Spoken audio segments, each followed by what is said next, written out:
അൽഹംദുലില്ലാ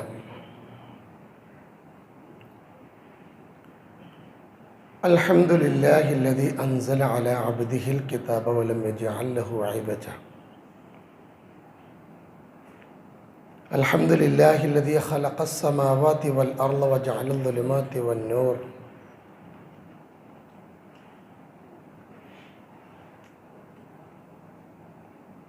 നഹ്മദുഹു വനസ്തഈനുഹു വനുഅ്മിനു ബിഹി വനതവക്കലു അലൈഹി ونعوذ بالله من شرور أنفسنا ومن سيئات أعمالنا من يهده الله فلا مضل له ومن يضلله فلا هادي له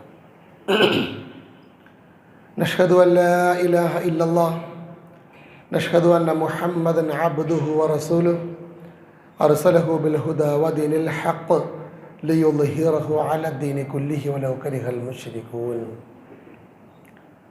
اللهم صل على محمد وعلى آل محمد إنك حميد مجيد يا أيها الذين آمنوا اتقوا الله حق تقاته ولا تموتن إلا وأنتم مسلمون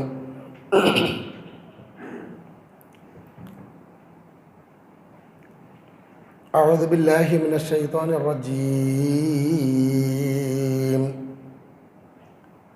بسم الله الرحمن الرحيم يؤتي الحكمة من يشاء ومن يؤت الحكمة فقد أوتي خيرا كثيرا وما يذكر إلا أولو الألباب صدق الله مولانا العظيم ربي اشرح لي صدري ويسر لي أمري واحلل عقدة من لساني يفقهوا قولي إن أريد إلا الإصلاح ما استطعت وما توفيقي إلا بالله عليه توكلت وإليه أنيب وقال النبي صلى الله عليه وسلم من صام رمضان إيمانا واحتسابا غفر له ما تقدم من ذنبه ولدتك أمك يا ابن آدم باكيا والناس حولك يضحكون سرورا فاعمل لنفسك أن تكون إذا بكوا في يوم موتك ضاحكا مسرورا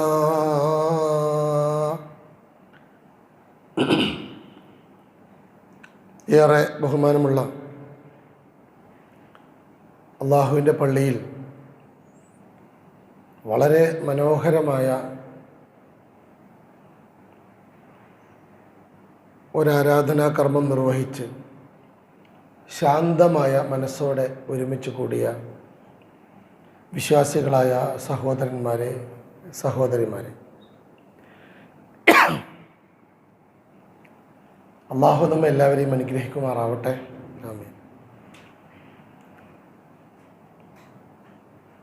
വലിയ ഭാഗ്യം ചെയ്ത ആളുകളാണ് നമ്മൾ. മഹാഭാഗ്യം എന്നാണ് അതിനെക്കുറിച്ച് പറയേണ്ടത്. പക്ഷെ നമ്മൾ ആ ഭാഗ്യം തിരിച്ചറിഞ്ഞിട്ടില്ല, നമുക്കത് തോന്നിയിട്ടില്ല.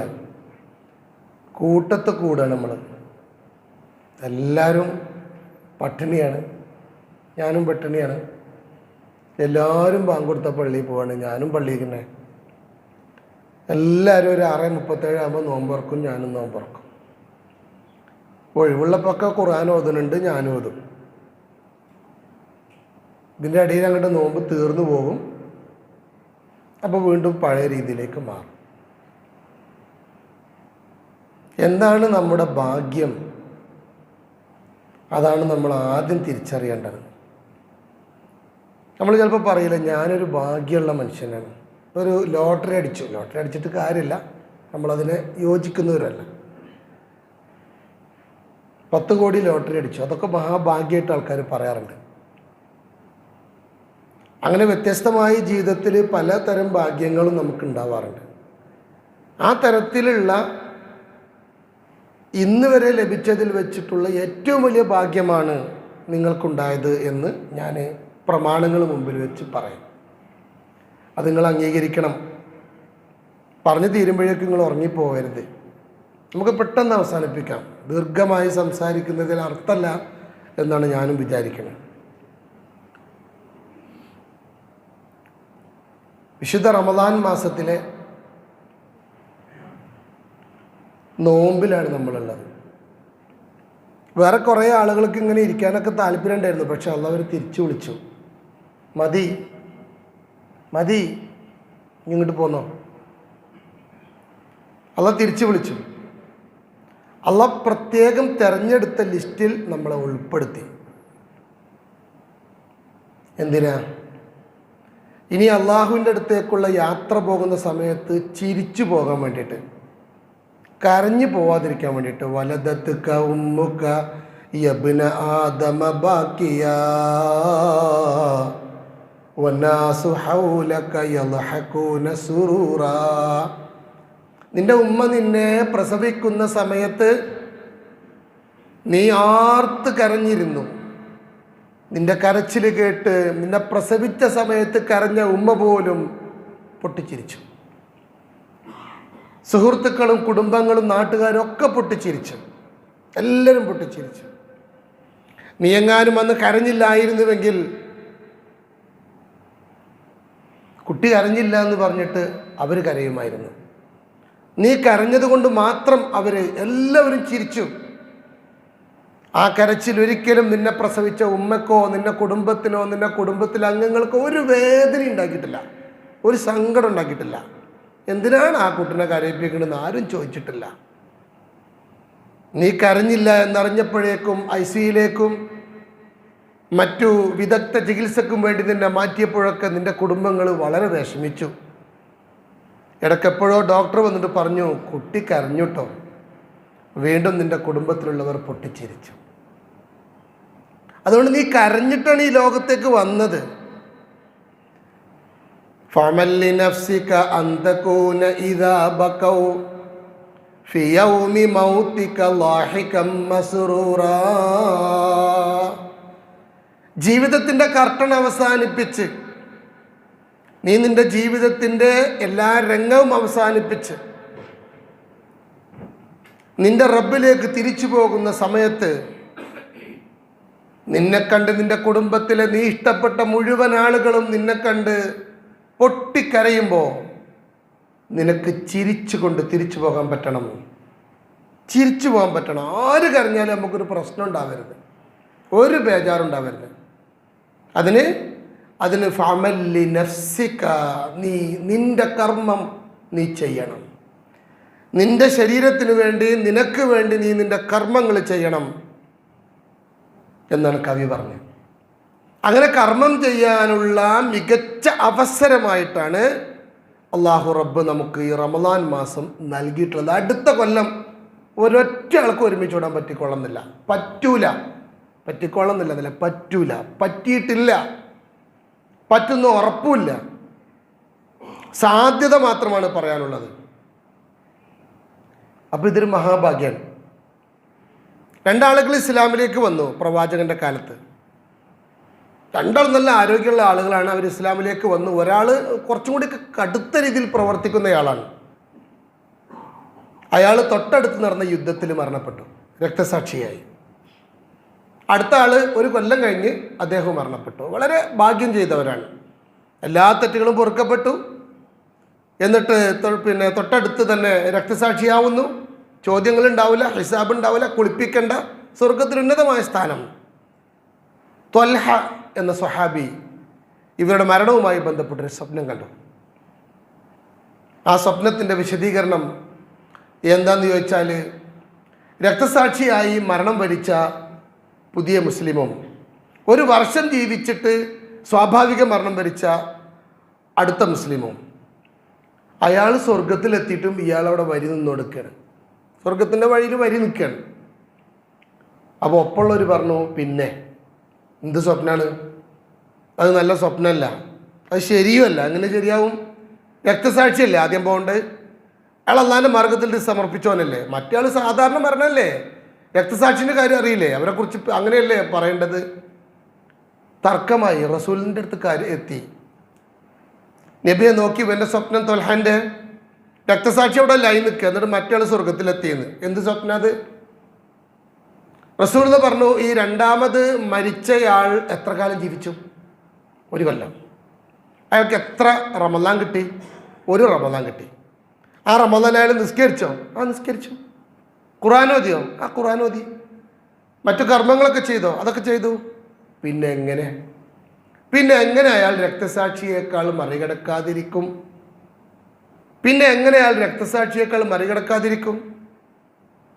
അയാൾ രക്തസാക്ഷിയുടെ മുമ്പിൽ, രക്തസാക്ഷി സ്വർഗത്തിൽ തന്നെയാണ്, അയാളേക്കാൾ മുമ്പിൽ ഇയാൾക്ക് സ്വർഗത്തിലെത്താൻ സാധിച്ചതിൻ്റെ അടിസ്ഥാനപരമായ കാരണം 1 വർഷത്തെ റമദാനിൽ സാക്ഷിയാവാൻ അയാൾക്ക് ഭാഗ്യം ലഭിച്ചു. സുബ്ഹാനല്ലാഹ്. നമുക്ക് എത്ര വർഷമായി റമദാൻ കിട്ടിക്കൊണ്ടിരിക്കുന്നത്? ഓരോരുത്തരുടെ ലൈഫിലും അവർക്ക് പ്രായപൂർത്തിയായത് മുതലുള്ള റമദാനെന്ന് ആലോചിച്ച് നോക്ക്. പക്ഷെ നമ്മൾ എന്ത് ചെയ്തില്ല?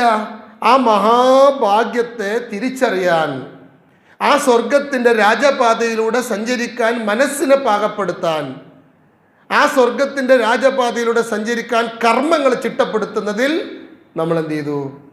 പരാജയപ്പെട്ടു.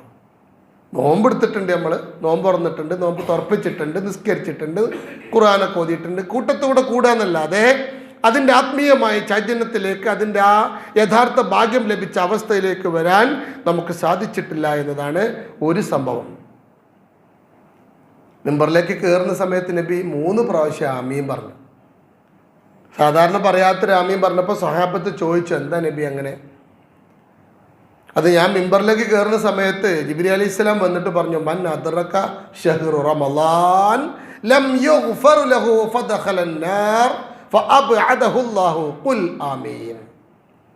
റമളാൻ മാസം വന്നിട്ട് റമളാൻ മാസത്തിൽ ജീവിക്കാൻ അവസരം കിട്ടിയിട്ട് അവൻ്റെ പാപപങ്കിലമായ ജീവിതത്തിലെ കുറവുകളും വീഴ്ചകളും പൊറുക്കാൻ അവസരം കിട്ടിയിട്ട്, ചോദിക്കാൻ അവസരം കിട്ടിയിട്ട്, കാരുണ്യം ചോദിക്കാൻ അവസരം കിട്ടിയിട്ട്, ഉമ്മാക്കും വേണ്ടി ഉപ്പാക്ക് വേണ്ടിയും കുട്ടികൾക്ക് വേണ്ടിയും ചോദിക്കാൻ പറ്റിയിട്ട്, എല്ലാ സാധ്യതയും ഉണ്ടായിട്ട് അതൊന്നും ഉപയോഗപ്പെടുത്താതെ പാപമോചനം തേടാതെ ജീവിച്ചവൻ, പാപമോചനം തേടാതെ അത് ലഭിക്കാത്തവൻ, അവൻ നരകത്തിൽ പ്രവേശിക്കട്ടെ എന്ന് ജിബ്രീൽ പ്രാർത്ഥിച്ചു. അള്ളാഹു അവനെ ദൂരത്തേക്കാക്കട്ടെ എന്ന് ജിബ്രീൽ പ്രാർത്ഥിച്ചു. എനിക്ക് ആമീൻ പറയാനൊരു മടിയായി. കാരണം അങ്ങനെയൊക്കെ ആൾക്കാരുണ്ടാവുമല്ലോ. ഖുൽ ആമീൻ, എന്നോട് ആമീൻ പറയാൻ പറഞ്ഞു. ഫഖുൽതു ആമീൻ, അപ്പം ഞാൻ ആമീൻ പറഞ്ഞു. അള്ളാഹുവിൻ്റെ നിർദ്ദേശം, മലക്കിൻ്റെ പ്രാർത്ഥന, പ്രവാചകൻ്റെ ആമീൻ. ആ ആമീൻ മുമ്പിൽ വെച്ചുകൊണ്ട് ആ ആമീൻ പറഞ്ഞ കൂട്ടത്തിൽ നമ്മൾ പെട്ടുപോവാതിരിക്കുക എന്നത്, നമുക്ക് എന്തെങ്കിലുമൊക്കെ ചെയ്യാനും കർമ്മം ചെയ്യാനും അവസരം ലഭിച്ചു എന്നത് നമ്മുടെ ഭാഗ്യത്തിൻ്റെ പവിത്രത വർദ്ധിക്കുന്നു. ഈ 2 കാര്യമാണ് ആമുഖമായി നിങ്ങളെ ശ്രദ്ധയിൽപ്പെടുത്താനുള്ളത്. അതുകൊണ്ട് ഇതൊരു തെരഞ്ഞെടുപ്പാണ്. കുറേ ആൾക്കാർ നാട്ടിലുണ്ടായിരുന്നു. അള്ളാഹു പ്രത്യേകം ലിസ്റ്റിട്ട കൂട്ടത്തിൽ ഖുർആൻ്റെ വാർഷികത്തിൽ ജീവിക്കാനും കർമ്മം ചെയ്യാനും നമുക്ക് അവസരമുണ്ടായി എന്നുള്ളതാണ്. 2 എണ്ണം നാളെ റബ്ബിൻ്റെ കോടതി നമുക്ക് അനുകൂലമായോ പ്രതികൂലമായോ ശുപാർശ ചെയ്യും. അതിലൊന്ന് ഖുർആനാണ്. ഖുർആൻ പറയും, ഇവനെ നോക്കിയിട്ടില്ല, ഇവനെ മറിച്ചിട്ടില്ല, ഇവനെ ശ്രദ്ധിച്ചിട്ടില്ല, അല്ലാത്തിനൊക്കെ അവന് നേരം കിട്ടിയിട്ടുണ്ട്, അതിന് മാത്രം അവന് നേരമല്ല. അല്ലെങ്കിൽ ഖുർആൻ പറയും, ഇവൻ എന്നെ ശ്രദ്ധിച്ചു, ഇവൻ ചിലപ്പോഴൊക്കെ എന്നെ വെറുതെ നോക്കിയിരുന്നു. അല്ലേ? തുറന്നിരുന്ന് നോക്കിയാൽ തന്നെ പ്രതിഫലം കിട്ടുന്ന ലോകത്തിലെ ഏക ഗ്രന്ഥമാണ് വിശുദ്ധ ഖുർആൻ. വെറുതെ നോക്കിയിരുന്നാൽ മതി. തെറ്റിച്ച് വായിച്ചിട്ട് എവിടെയെങ്കിലും പുണ്യം കിട്ടിക്കണോ? അറിവില്ലായ്മ കൊണ്ട് തെറ്റിച്ച് വായിച്ചാലും അവൻ പുറത്താണ്. അറിവില്ലായ്മ കൊണ്ട്, കഴിവില്ലായ്മ കൊണ്ട്, ജീവിത സാഹചര്യം കൊണ്ട് പഠിക്കാൻ പറ്റാത്തയാൾ നുള്ളിപ്പെറുക്കി വായിച്ചാൽ ഇരട്ടി പ്രതിഫലമാണെന്ന് മുഹമ്മദുർ റസൂലുള്ളാഹി സ്വല്ലല്ലാഹു അലൈഹി വസല്ലം. 2-മത്തത് റമളാനാണ്. അവൻ എനിക്ക് വേണ്ടി പട്ടിണി കിടന്നു, അവൻ എനിക്ക് വേണ്ടി അത്താഴം കഴിച്ചു, അവൻ എനിക്ക് വേണ്ടി അവൻ്റെ എല്ലാ ഇച്ഛകളെയും നിയന്ത്രിച്ചു എന്ന് പറഞ്ഞുകൊണ്ട് റമളാനും അയാൾക്ക് വേണ്ടി സാക്ഷി പറയും. അപ്പോൾ ഈ മഹാഭാഗ്യത്തിൻ്റെ യഥാർത്ഥ റിസൾട്ട് എന്താണെന്നറിയോ? ലഅല്ലക്കും തത്തഖൂൻ, നിങ്ങൾ നല്ല മനുഷ്യന്മാരാവണം. റയ്യാൻ എന്ന കവാടത്തിലൂടെ കയറാനുള്ള അവസരമുണ്ടാവണം, അതിനുള്ള മത്സരമുണ്ടാവണം. അതിന് അള്ളാഹു നിങ്ങളെ തിരഞ്ഞെടുത്തതാണ്, എന്നെ തിരഞ്ഞെടുത്തതാണ്, നമ്മളെ തിരഞ്ഞെടുത്തതാണ്. നമുക്ക് ഒന്നാമത്തെ കുഴപ്പം എന്താ പറയുക, നമുക്ക് അള്ളാഹിനെ പറ്റി വേണ്ടത്ര ഒരു ഹുബ്ബ് കിട്ടിയിട്ടില്ല. അള്ളാഹിനോട് നമുക്ക് അത്ര വലിയ ഇഷ്ടമൊന്നുമില്ല. ഞാൻ ഈ പറഞ്ഞ പോലെ നമുക്ക് അതങ്ങോട്ട് മനസ്സിൻ്റെ ഒരു പ്രഖ്യാപനമായി മനസ്സൊരുക്കാൻ നമുക്ക് പറ്റിയിട്ടില്ല. യാ അയ്യുഹൽ ഇൻസാൻ, മനുഷ്യന്മാരെ, അള്ളാഹുവിൻ്റെ വിളിയാണ്. യാ അയ്യുഹൻ നാസ്, ജനങ്ങളെ. യാ ഇബാദി എന്നാണ് നോമ്പുമായി ബന്ധപ്പെട്ട് അള്ളാഹ് വിളിച്ചത്. എന്തോ ഒരു നല്ല വിളിയാണെന്നറിയാം, എന്തൊരു സ്നേഹത്തിലാണ് അള്ളാഹിൻ്റെ വിളി. നമുക്ക് ചിലപ്പോൾ തോന്നുന്നു അള്ളാഹിൻ്റെ അതൊക്കെ ഒരു കോടതി നടപടിയാണോ എന്ന്. യാ അയ്യുഹല്ലദീന ആമനൂ കുതിബ അലൈക്കുമുസ് സിയാമു കമാ കുതിബ അലല്ലദീന മിൻ ഖബ്ലികും ലഅല്ലകും തത്തഖൂൻ. നിങ്ങൾക്ക് മുമ്പുള്ള ആൾക്കാർക്കൊക്കെ നിർബന്ധമാക്കിയിട്ടുണ്ട്, അതുകൊണ്ട് നിങ്ങൾ നോമ്പെടുക്കണം. എന്നിട്ട് അള്ളാഹ് പറയണ എന്താ അറിയോ, ഫമൻകാന മിൻകും മരീളൻ, നിങ്ങൾ രോഗിയാണെങ്കിലേ ഇപ്പം എടുക്കണ്ട കേട്ടോ. നിങ്ങൾക്ക് സുഖമില്ലാത്ത എന്തെങ്കിലും അവസ്ഥ ഉണ്ടെങ്കിൽ നിങ്ങൾ ഇപ്പം എടുക്കണ്ട, നിങ്ങൾ വേറൊരു ദിവസം എടുത്താൽ മതി. അല്ല, നിങ്ങളെ രോഗം ഒരിക്കലും മാറാൻ പറ്റാത്ത വിധം വാർദ്ധക്യ സഹജമായ പ്രയാസങ്ങളുണ്ടെങ്കിൽ നിങ്ങൾ എടുക്കണ്ട, നോമ്പ് എടുക്കണ്ട, നിങ്ങൾ ഫിദി എന്തെങ്കിലും കൊടുത്താൽ മതി. അല്ല, ഇസ്ലാമിൻ്റെ എല്ലാ കാര്യങ്ങളും അങ്ങനെയാണല്ലോ. അല്ല, അങ്ങനെ ചേർത്ത് പിടിക്കണ പോലെ നമുക്ക് തോന്നും. അല്ല, നമ്മളെ ചേർത്ത് പിടിക്കണ പോലെ, അത്ര അടുപ്പമുള്ളതുപോലെ. നിസ്കാരം നിന്ന് നിസ്കരിക്കണം, നിൽക്കാൻ പ്രയാസമുണ്ട്, എന്നാ ഇരുന്നോട്ടേ. ഇരിക്കാൻ പ്രയാസമുണ്ട്, എന്നാ കിടന്നോ, കിടന്ന് ചെയ്താൽ മതി. കിടന്നാൽ തന്നെ ഞാൻ എൻ്റെ കയ്യും കാലും ഇളക്കണ്ട, വേണ്ട, പറ്റില്ലെങ്കിൽ ചെയ്യണ്ട, കണ്ണുകൊണ്ട് അങ്ങും കാണിച്ചാൽ മതി. പക്ഷെ ചെയ്യണം, നിസ്കാരമാകുമ്പോൾ ചെയ്യണം. നോമ്പ് അങ്ങനെയാണ്. സക്കാത്തോ ഇല്ലെങ്കിൽ കൊടുക്കണ്ട, ഉണ്ടെങ്കിൽ കൊടുത്താൽ മതി, ഉണ്ടെങ്കിൽ അതിൻ്റെ 2% കൊടുത്താൽ മതി, ഫുള്ളായിട്ട് കൊടുക്കൊന്നും വേണ്ട. അങ്ങനെ റബ്ബിൻ്റെ നിർദ്ദേശങ്ങൾ നിങ്ങളൊന്ന് കണ്ടു നോക്കി. റബ്ബ് നൽകുന്ന ഇത്തരം കാര്യങ്ങൾ. എന്ത് യാത്ര ഉണ്ടെന്നോ, ഔ അലാ സഫരിൻ, യാത്ര പോകണം, എന്നാ നോമ്പെടുക്കണ്ടെന്ന്, അന്ന് നോമ്പെടുക്കണ്ട. യുരീദുല്ലാഹു ബിക്കുമുൽ യുസ്ര വലാ യുരീദു ബിക്കുമുൽ ഉസ്ര. അള്ളാഹ് ഒരിക്കലും നിങ്ങൾക്ക് ഒരു പ്രയാസവും ഉദ്ദേശിക്കണില്ല. അള്ളാഹ് നിങ്ങൾക്ക് വളരെ സിമ്പിളായി ലളിതമായി നിങ്ങളെക്കൊണ്ട് പറ്റുന്ന രീതിയിൽ ഈ കാര്യങ്ങളൊക്കെ ചെയ്താൽ തന്നെ അള്ളാഹു തെരഞ്ഞെടുത്ത ആ തെരഞ്ഞെടുപ്പിനോട് അതിനോട് നീതി പുലർത്താൻ നിങ്ങൾക്ക് സാധിക്കും. പക്ഷെ എന്താ പറയുക, നമുക്ക് അള്ളാഹിനോട് അങ്ങനത്തെ ഒരു അടുപ്പം, ഒരു ഹുബ്ബ് അള്ളാഹിനോട് പറയാൻ, അള്ളാഹിൻ്റെ അടുത്ത് എല്ലാ കാര്യങ്ങളും അങ്ങനെ തന്നെ. നമ്മുടെ ആരാധനാക്രമം നിങ്ങൾ നിസ്കരിച്ചു, ഇപ്പോൾ എല്ലാവരും നിസ്കാരം കഴിഞ്ഞു, ലോക നിസ്കാരം, നിങ്ങൾക്ക് എന്തെങ്കിലും സംതൃപ്തി തോന്നിയിരിക്കണം, മനസ്സിക്ക് തോന്നിയിട്ടുണ്ടാവും ചിലപ്പോൾ. എന്ത് അത് റബ്ബെ കഴിഞ്ഞിട്ടിയാലോ, തറാവിയൊക്കെ കഴിഞ്ഞാൽ നമുക്ക് തോന്നില്ല, അല്ലാ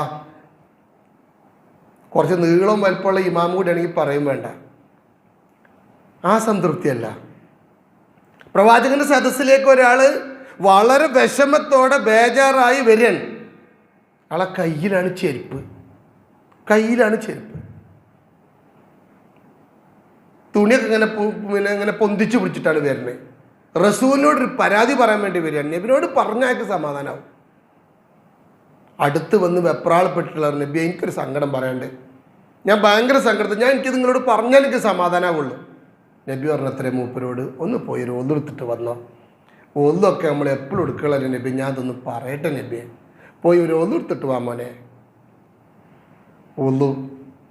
ഒന്നൊക്കെ എന്താ വിചാരിച്ചിട്ടാ, ഒന്നു എടുക്കുന്ന സമയത്ത് മുഖം കഴുകുമ്പോൾ കണ്ണുകൊണ്ട് കണ്ട പാപങ്ങൾ, കാതുകൊണ്ട് കേട്ട പാപങ്ങൾ, കൈ കഴുകുമ്പോൾ കൈകൊണ്ട് ചെയ്ത തെറ്റുകൾ, കാല് കഴുകുമ്പോൾ കാലുകൊണ്ട് നടന്നുപോയ പാപങ്ങൾ വിട്ടുപൊറുക്കുമെന്ന് പറഞ്ഞ കർമ്മമാണ് വുളു. നമ്മളെ വുളു പറഞ്ഞാൽ ഒരു കുളിയാണ്. നമ്മളും കുളിച്ചു, നമ്മൾ അടുത്തുള്ളവരും കുളിച്ചു. കുറേ അങ്ങോട്ട് നനച്ച് തലയൊക്കെ ഇവിടെ നനച്ച് ചെവിയൊക്കെ നനച്ച് വരിക എന്നല്ലാതെ വുളു കൊണ്ട് കിട്ടേണ്ട ആത്മീയത നമുക്ക് കിട്ടുന്നുണ്ടോ? അങ്ങനെ ശുദ്ധി പറഞ്ഞാൽ അതാണല്ലോ. അതുകൊണ്ടാണ് വുളു മുറിഞ്ഞാലും മുറിഞ്ഞോടത്തല്ലല്ലോ നമ്മൾ കഴുകണേ, പിന്നെ നമ്മൾ അതേ വുളു തന്നെ എടുക്കണേ. പക്ഷെ ഇയാൾ പോയിട്ട് നമ്മളൊക്കെ എടുത്ത പോലെ തന്നെ വുളു ഓടിച്ചെന്നിട്ടൊരു വുളു എടുത്തിട്ട് നബിൻ്റെ അടുക്ക് വന്നു, നബി ഞാൻ പറയട്ടെ, ഞാൻ അത്ര സങ്കടത്തില്ല, ഞാനതൊന്ന് പറഞ്ഞോട്ടെ നബിയെ, ഒരു 2 റക്അത്ത് നിസ്കരിച്ചിട്ട് വാ. നബി നമ്മളിപ്പോൾ ഇന്ന് രാവിലെ സുബഹി നിസ്കരിച്ചു, മുമ്പ് സുന്നത്ത് നിസ്കരിച്ചു, ഇനിയിപ്പോൾ ലോഹർ നിസ്കരിക്കാൻ പോണ്, ഞാനിതൊന്ന് പറയട്ടെ നബി, അത്ര വിഷമത്തിലാണ്. 2 റക്അത്ത് നിസ്കരിച്ചിട്ട് വാ മോനെ. പോയി 2 റക്അത്ത് നിസ്കരിച്ചിട്ടും പിന്നെ മൂപ്പര് വരുന്ന കാണാനല്ല. നബിൻ്റെ കാര്യങ്ങളൊക്കെ ഇങ്ങനെ ചെയ്യുന്ന കൂട്ടത്തിൽ ആരോ ഒരാൾ വിട്ടിട്ട് പറഞ്ഞിട്ട് എവിടെ മൂപ്പര് എന്താ പോയൊക്കെ ഉറങ്ങിയിട്ടാണാവും. ചെന്നപ്പോൾ നിസ്കാരം കഴിഞ്ഞിട്ട് ഇങ്ങനെ ഐസ് ഒരുക്കിയ പോലെ ഇങ്ങനെ വരുന്നുണ്ട്. പിന്നെ നബി വിളിച്ചു, മോനെ ഇങ്ങോട്ട് വരൂ, അടുത്തിരിക്കൂ. അടുത്തിരുന്ന് താടി പിടിച്ച് ചേർത്ത് പിടിച്ചിട്ട് നബി പറഞ്ഞു, പറയും എന്താ പ്രശ്നം, ഇതാണ് എൻ്റെ കുഴപ്പം, സങ്കടം പറയും. അപ്പം അയാൾ ഇങ്ങനെ തോളനക്ക്, അല്ല എന്താ പ്രശ്നമുണ്ട് പറഞ്ഞല്ലോ. പ്രശ്നമൊന്നുമില്ല നബിയെ. അല്ല എന്താ പറയേണ്ടത്? പറയാനുള്ളതൊക്കെ ഞാൻ പറഞ്ഞു, പറയേണ്ടോട് തന്നെ പറഞ്ഞു, പറയേണ്ടവനോട് പറഞ്ഞു. റസൂലിനോട് പോലും പിന്നെ മുമ്പ് അത് പറയണ്ട. Art of compromise. നമസ്കാരം ഒരു പരിഹാരമാണ്. നമ്മുടെ ജീവിതത്തിൻ്റെ പ്രശ്നങ്ങൾക്ക്, പ്രയാസങ്ങൾക്ക്, ദുരിതങ്ങൾക്ക്, ബുദ്ധിമുട്ടുകൾക്ക്, ബാധ്യതകൾക്കുള്ള പരിഹാരമാണ് നിസ്കാരം. നോമ്പോ അങ്ങനെ തന്നെയാണ്. ഒരു നോമ്പ് അല്ലാഹ് സ്വീകരിച്ചാൽ മതി. അത്രേ 70 വർഷമൊന്നും 70,000 വർഷമൊന്നും പറയുന്നുണ്ട്. അച്ചടക്കമുള്ള സമ്പൂർണമായ ഒരു നോമ്പ് സ്വീകരിച്ചാൽ തന്നെ 70 വർഷം അവൻ്റെ മുഖം നരകത്തെ തൊട്ട് ഹറാമാക്കും. എത്ര കൊല്ലായി നോമ്പെടുക്കാൻ തുടങ്ങിയിട്ട്? സക്കാത്തോ, സ്വതക്കയോ? അങ്ങാടി കൂടെ പോണ സമയത്ത് പൊന്നാനി ടൗണിൽ നിന്ന് വിളിച്ചിട്ട് അള്ളാഹ് വിളിച്ചിട്ട്, മോനെ റഫീഖെ, ഞാനാട്ടോ റഫീഖ്, എൻ്റെ കയ്യിൽ 100 രൂപ എന്നാ ഇത് എനിക്കുള്ളതാണ്, എൻ്റെ അടുത്തുണ്ട്, ഇജത് വെച്ചോ, ഇജത്ര അധ്വാനിച്ചിട്ടൊന്നുമില്ല, ഞാൻ എൻ്റെ കയ്യിൽ ഇരുന്നോട്ടെ. സന്തോഷത്തോടെ ഞാനത് സ്വീകരിക്കും. അപ്പോൾ അള്ളാഹ് പറയണം, പിന്നെ വേറെ കാര്യമുണ്ട്, ഇങ്ങനെ പോകുമ്പോൾ ചാവക്കാട് നമ്മളൊരു സുഹൃത്തുണ്ട്, ഓന് 2 രൂപ 50 പൈസയും കൊടുക്കണം കേട്ടോ, വലിയ വിഷമത്തിലാണ്, പ്രയാസമുള്ളവനാണ്. അപ്പം ഞാൻ പറയും, ഞാനൊരു 50 രൂപ കൊടുക്കാം, എനിക്ക് 50 മതി. വേണ്ട, ഇജ് 2.5 കൊടുത്താൽ മതി. എന്നാൽ ഞാനൊരു 75 ഞാൻ എടുത്തിട്ട് 25 അവന് കൊടുത്തോളാം, അല്ലെങ്കിൽ വേറെ ആൾക്ക് ഞാൻ കൊടുത്തോളാം. വേണ്ട, 2.5 എടുത്തിട്ട് ബാക്കി 97 രൂപ 50 പൈസ ഇജ് എടുത്തോ. നമുക്ക് പ്രയാസം ഉണ്ടാവില്ല. 100 രൂപയ്ക്ക് 2.5 കൊടുക്കാൻ, 1000 രൂപയ്ക്ക് 25 കൊടുക്കാൻ വലിയ പ്രയാസം ഉണ്ടാവില്ല. 1,00,000 രൂപയ്ക്ക് 2,500 കൊടുക്കുമ്പോഴേക്കും നമുക്ക് ബേജാറായി. അപ്പോൾ നമ്മളതൊന്ന് ആറ്റിക്കുറുക്കും. 10 ലക്ഷം രൂപ എല്ലാം കഴിഞ്ഞ് നീക്കിയിരിപ്പുണ്ട്. 25,000 രൂപ സ്വതക്ക കൊടുക്കുക, സക്കാത്ത് കൊടുക്കാറ നമ്മൾക്ക് ഉൾക്കൊള്ളാൻ പറ്റില്ല. അതൊന്നും ബുദ്ധിമുട്ടാണ്. കാരണം വേറെയും ഒരുപാട് ഉണ്ട്, ഇതിനിങ്ങനെ കൊടുക്കേണ്ടതുണ്ടോ, ഇതിപ്പോൾ സംഘടിതമായി തന്നെ കൊടുക്കണോ, അതങ്ങനെ വേണ്ടിയില്ല, അത് ഒറ്റക്കന്നെ കൊടുക്കുന്ന, പിന്നെ അത് ആരും അറിയില്ലല്ലോ. അങ്ങനെ തട്ടിമുട്ടി ഇതെങ്ങനെ കൊടുക്കാതിരിക്കാം? സക്കാത്ത് ഞാൻ കൊടുക്കുമ്പോൾ എൻ്റെ തസ്കിയത്ത്, എൻ്റെ കുടുംബത്തിൻ്റെ തസ്കിയത്ത്, ഞാൻ ആർക്കാണോ കൊടുക്കുന്നത് അവൻ്റെ തസ്കിയത്ത്, വസൈജന്നബുൽ അസ്ഖാ അല്ലദീ യുഅ്തി മാലഹു യതസക്ക, തസ്കിയത്താണ്. ആ അർത്ഥത്തിലുള്ള വളർച്ചയുണ്ടാകുന്നതാണ് നമ്മുടെ ഓരോ കർമ്മങ്ങൾ. പക്ഷേ അങ്ങനെ അത് ആസ്വദിച്ച് ഇഷ്ടപ്പെട്ട് സന്തോഷത്തോടെ അത് നിർവഹിക്കാൻ നമുക്ക് സാധിക്കുന്നില്ല എന്നത് നമ്മുടെ ഒരു പരാജയമാണ്. അതിനുള്ള പ്രാക്ടീസിംഗ് ആണ്, അതിനുള്ള പരിശീലനമാണ് യഥാർത്ഥത്തിൽ റമദാനിൽ നമുക്ക് കിട്ടുന്നത്. ഒരടുപ്പല്ല നമുക്ക് അള്ളാഹിനോട്. നമുക്കിങ്ങനെ അള്ളാഹിനോട് അങ്ങനെ കാര്യങ്ങൾ പറയാൻ. ഇപ്പോൾ 10 ദിവസം കഴിഞ്ഞല്ലോ, ലൈഫാണെങ്കിലും പറയാറുണ്ട് ആദ്യത്തെ 10 കാരുണ്യത്തിൻ്റെ 10ആണ്. നിങ്ങളോട് ചോദിച്ചു നോക്കിയാണ് എന്തൊക്കെ കാരുണ്യം നമുക്ക് ആവശ്യമുണ്ട്. നിങ്ങൾ ചോദിച്ചിനോ? നിങ്ങളെ വീട്ടിൽ സുഖമില്ലാത്ത അമ്മ കിടക്കണില്ലേ, സുഖമില്ലാത്ത വാപ്പ കിടക്കണില്ലേ? ഒരു കാലത്ത് നിങ്ങൾക്ക് വേണ്ടി തേരാപ്പാര ഓടി നടന്ന് ഇപ്പോൾ സ്വന്തം വീടിൻ്റെ ബെഡ്റൂമിൽ നിന്ന് ബാത്റൂമിൽ പോലും നടക്കാൻ പറ്റാതെ വളരെ പ്രയാസപ്പെട്ട് റബ്ബിൻ്റെ കാരുണ്യവും പ്രതീക്ഷിച്ച് നമ്മളെ പ്രാർത്ഥനയും കാത്തു നിൽക്കണം ഉമ്മാക്ക് വേണ്ടി ഒരു ഒറ്റ തവണ പോലും, ഒരു ദിവസം പോലും നമ്മൾ പറഞ്ഞിട്ടില്ല. എത്ര പഠിപ്പിച്ചിട്ടും പഠിക്കാത്ത കുട്ടികൾ നമ്മളെ വീട്ടിലില്ലേ? നമ്മൾ തൊട്ട അയൽപക്കത്തെ സുഖമില്ലാതെ കിടക്കുന്ന കാക്ക ചെറുപ്പത്തിൽ ഇപ്പയും ഒക്കെ കുടുംബക്കാരൊക്കെ ആട്ടി അടിച്ചുമ്പോൾ ഓടി വന്നിട്ട് നമ്മൾ ഓടിച്ചിട്ട് നമ്മൾ പഴയ കാല സുഹൃത്ത്, വാപ്പാൻ്റെ സുഹൃത്ത് നമ്മുടെ അയൽപക്കത്തില്ലേ, നാട്ടിലില്ലേ, സമൂഹത്തിലില്ലേ, രോഗികളില്ലേ, ബുദ്ധിമുട്ടുള്ളവരില്ലേ, കാരുണ്യമർഹരായ ഒരുപാട് ആളുകളില്ലേ, അവർക്കൊക്കെ വേണ്ടി പ്രാർത്ഥിക്കണ്ടേ? ചോദിച്ചു നമ്മൾ അള്ളാഹിനോട്, പറഞ്ഞു നമ്മൾ റബ്ബിനോട്. ഇനിയിപ്പോൾ മഗ്ഫിറത്തിൻ്റെ 10 രണ്ടാമത്തെ 10 പറയുന്നത്. എന്തൊക്കെ പറയണ്ട്, എന്തൊക്കെ ചെയ്ത് കൂട്ടി നമ്മൾ, എത്രങ്ങാനും തിന്മ. നമ്മളിതൊരു പേപ്പർ എടുത്ത് എഴുതി നോക്കണ്ടി, നാണം കെട്ടുപോയി നമ്മൾ തന്നെ. വേറെ വല്ല പടച്ചോനാണെങ്കിൽ കാണാൻ, ഈ പടച്ചോനൊരു പാവമായതുകൊണ്ട് വേറെ വല്ല പടച്ചോനാണെങ്കിൽ ഒരു ഒറ്റ ഒന്നിനും വെച്ചക്കൂല. കാരണം ഒരു കാര്യം പറഞ്ഞാൽ നമ്മൾ ശരിക്കും ചെയ്യൂല. അത്രയും കാരുണ്യത്തിൻ്റെ കടലാണ് റബ്ബ്. എന്നാലും നമ്മൾ അള്ളാഹിനോടൊന്നും പറയില്ല. രാവിലെ മുതൽ വൈകുന്നേരം വരെ പണിയെടുത്ത് കഷ്ടപ്പെട്ട് പണിയെടുത്ത് വീട്ടിലേക്ക് എത്തിയപ്പോൾ ഭയങ്കര തലവേദന. പണിക്കാരോടൊക്കെ പറഞ്ഞാൽ അന്ന് കുറച്ച് നേരത്തെ പോകട്ടെ, എന്ന് ഭയങ്കര തലവേദന. വീട്ടിൽ വന്നപ്പോൾ ഭാര്യ, എന്താ ഇപ്പം നിങ്ങൾ നേരത്തെ പോകുന്നത്, കണ്ണും മുറക്കും ഒരു ജാതി ആക്കണല്ലോ, ഭയങ്കര തലവേദന. ഉള്ളിൽ കയറിയപ്പോൾ പിന്നെ തോർത്തുമുട്ടൊക്കെ അവിടെ വെച്ച് ചുടുവെള്ളമൊക്കെ കുടിച്ചിട്ട് പിന്നെ ഉമ്മാനോട് പറഞ്ഞു, ഉമ്മ ഞാൻ ഒന്ന് വിശ്രമിക്കട്ടെ, ഭയങ്കര തലവേദന. വാപ്പ വന്നല്ലോ എന്നുള്ള സന്തോഷത്തിൽ കുട്ടികൾ ഓടിച്ച് എന്നിട്ട് വാപ്പാൻ്റെ മടിയിൽ നിന്ന് മക്കളെ മാറിക്ക് എല്ലാവരും, വാപ്പാക്ക് ഭയങ്കര തലവേദന. അതിനിടയ്ക്ക് കോൾ വന്നു, ഞാൻ ഇപ്പം എന്നെ വിളിക്കില്ല, ഭയങ്കര തിരക്കിലാണ്, ഭയങ്കര തലവേദനയിലാണ്. വാട്സപ്പിൽ മെസ്സേജ് ഇട്ട് തലവേദന, ഇൻസ്റ്റാഗ്രാമിൽ മെസ്സേജ് ഇട്ട് തലവേദന, രാത്രിയും തലവേദന, നേരം വെളുത്ത് നീച്ചു നോക്കുമ്പോഴും തലവേദന. ഉറങ്ങാൻ പറ്റിയിട്ടില്ല എന്ന് പുറത്തേക്ക് ഇറങ്ങി നോക്കുമ്പോൾ പത്രക്കാരൻ വരുന്നത്, സുബൈക്ക് വരുവാനേ, എന്താ കാക്ക കണ്ണും മുറക്ക ഒരു ജാതി, ഭയങ്കര തലവേദന. കുറച്ച് കഴിഞ്ഞപ്പോൾ പാലാരം വന്ന്, എന്താ കണ്ണും മുറക്ക ഒരു ജാതി, ഇങ്ങനെ വിഷമിച്ചാകെ ചീർത്തുകിടല്ലോ മുഖമൊക്കെ, ഭയങ്കര തലവേദന മോനെ. കുറച്ച് കഴിഞ്ഞപ്പോൾ മീൻകാരൻ വന്നു, ആര് വന്നു, എല്ലാവരോടും തലവേദന. അള്ളാഹു സുബ്ഹാനഹു വ തആല പറയുണ്ടാവും അവൻ്റെ മാലാഖമാരോട്, എൻ്റെ ഒരു ചങ്ങായിണ്ട്, ഓൻ ഇന്നലെ മുതൽ തലവേദനയാണ്. കണ്ണ് കണ്ട മനുഷ്യന്മാരോട് മുഴുവനും പറയുന്നുണ്ട് തലവേദന. ഇന്നോടൊന്നും പറയണില്ലല്ലോ, ഇന്നോടൊന്നും ചോദിക്കണില്ലല്ലോ. എൻ്റെ ഒരു സുഹൃത്തുണ്ടായിരുന്നു, ബാബു. വാപ്പ കുറച്ച് പൈസക്കുള്ള കുടുംബത്തിലാണ്, ഏക മകനാണ്. അപ്പോൾ വാപ്പാവിന് പല പണി നോക്കിയിട്ടൊന്നും ശരിയാവാഞ്ഞിട്ട് അവസാനം നിർബന്ധമായിട്ട് ദിവസം 100 രൂപയുടെ വീട്ടിൽ കൊണ്ടുവരുന്നൊക്കെ പറഞ്ഞു വാപ്പ മകനെ മാറ്റിയെടുക്കാൻ വേണ്ടിയിട്ട്. പണിയെടുത്താലും ഒരു പണിയിലും ഒരു വെപ്രാളപ്പെട്ടുന്നൊരു മനുഷ്യനാണ്. ചിലപ്പോൾ കാണാൻ പള്ളിയിൽ ഫുൾ ടൈം പള്ളിയിലിരിക്കണം, ചിലപ്പോൾ പിന്നെ 1-2 ആഴ്ച കാണുന്നില്ല. തക്കുവങ്ങോട്ട് കൂടി കണ്ട് ഭയങ്കര ഖുർആനത്തും നിസ്കാരം തസ്ബീമാലയൊക്കെ ഉണ്ടാവും, പിന്നെ കാണുന്നില്ല. കുറേ ദിവസം കഴിഞ്ഞ് എവിടെയും ബാബു ആകെ ചടപ്പ്, അങ്ങനത്തെ ഒരു മനുഷ്യൻ. അവസാനം അവൻ വാപ്പാനോട് പറഞ്ഞു, എനിക്ക് ലോറി വാങ്ങിത്തരി, ഒരു ലോറി വാങ്ങിക്കൊടുക്കാൻ പറഞ്ഞു. വാപ്പാക്ക് അത് പ്രയാസമുള്ള കാര്യമല്ല, നന്നായിട്ട് ഡ്രൈവ് ചെയ്യും. അങ്ങനെ ലോറി വാങ്ങിക്കൊടുത്തു. ലോറി വാങ്ങി ഒരാഴ്ച ആയപ്പോഴേക്കും മണലും കൊണ്ടുപോകുന്ന സമയത്ത് ലോറി നിലമ്പൂർ വെച്ച് പോലീസ് പിടിച്ചു. അല്ലെങ്കിൽ തന്നെ വാപ്പ ഭയങ്കര ദേഷ്യക്കാരനാണ്, അതിൻ്റെ മറ്റു റീസണൊന്നും വാപ്പ നോക്കൂല. പോലീസ് പിടിച്ചതോടുകൂടി 25,000 രൂപ, കുറച്ച് മുമ്പത്തെ കഥ കേട്ടോ, ഇന്നത്തെ ഒരു 2 ലക്ഷം രൂപ എന്നൊക്കെ വേണമെങ്കിൽ പറയാം. 25,000 രൂപ കൊടുത്താലേ വണ്ടി കിട്ടുള്ളൂ. കൂടി ബേജാറായി, കൂടി വിഷമിച്ചു. ഞാൻ രാവിലെ മദ്രസ ഇട്ട് പള്ളിയിൽ വന്നപ്പോൾ പള്ളിൻ്റെ ഒരു മുക്കിൽ ഇങ്ങനെ ഇരിക്കുന്നുണ്ട്. റബ്ബേ ദുഹസ്കരിക്കാൻ വന്നാന്ന് വിചാരിച്ച് അവിടെ ഇരുന്നിട്ട് ഇങ്ങനെ താടിമ കയ്യോണ്ടിരിക്കുന്നുണ്ട്. അപ്പോൾ ഞാൻ ചോദിച്ചു, ബാബു എന്ത് പറ്റി? ഉസ്താദ് ലോറി പോലീസ് പിടിച്ചു. അല്ലാ, എന്താ ഇപ്പം ചെയ്യുക? 25,000 രൂപ കൊടുത്താലേ കിട്ടുള്ളൂ. പിന്നെ കൂടുതൽ അങ്ങോട്ട് വർത്തമാനം പറയാൻ പറ്റില്ല, കാരണം അവൻ്റെ പ്രകൃതി അതല്ല. ഞാൻ മുകളിലൊക്കെ പോയി കുറച്ച് വായനയും പഠനം കഴിഞ്ഞ് ഉച്ചക്ക് ലോറിക്ക് ബാങ്ക് കൊടുക്കാൻ വേണ്ടി താഴെ വന്നപ്പോഴും ബാബു അവിടെ നിന്ന് പോയിട്ടില്ല, പള്ളിയിൽ തന്നെ ഉണ്ട്. എന്തായി ബാബു? ഒന്നും ആയിട്ടില്ല ഉസ്താദേ. നിസ്കാരം കഴിഞ്ഞിട്ട് ഞാൻ ഭക്ഷണം കഴിക്കാൻ പോയി, ഭക്ഷണം കഴിച്ച് വന്നതിന് ശേഷം നോക്കുമ്പോഴും ബാബു അവിടെ തന്നെ ഉണ്ട്. ചോറ് കഴിക്കാൻ പോലെ ബാബു ചോറൊന്നും വേണ്ടില്ല, ഇനി വണ്ടി കിട്ടിയില്ലെങ്കിൽ ബാപ്പ ആ പ്രശ്നമാണ്. ഞാൻ പോയി ഒന്ന് വിശ്രമിച്ച് അസ്ർ ബാങ്ക് കൊടുക്കാൻ വന്നപ്പോഴും ബാബു അവിടെ തന്നെ ഇരിക്കുന്നുണ്ട്, അവിടെ നിന്ന് അനങ്ങിയിട്ടില്ല. അപ്പോൾ അതും കഴിഞ്ഞ് പിന്നെ അസ്ർ കഴിഞ്ഞ് നിസ്കാരം കഴിഞ്ഞതിന് ശേഷം ഞാൻ ബാബുവിനോട് പറഞ്ഞു, ബാബുവിനോട് പറയാം, പുസ്തകങ്ങളൊന്ന് പോയി കാണി.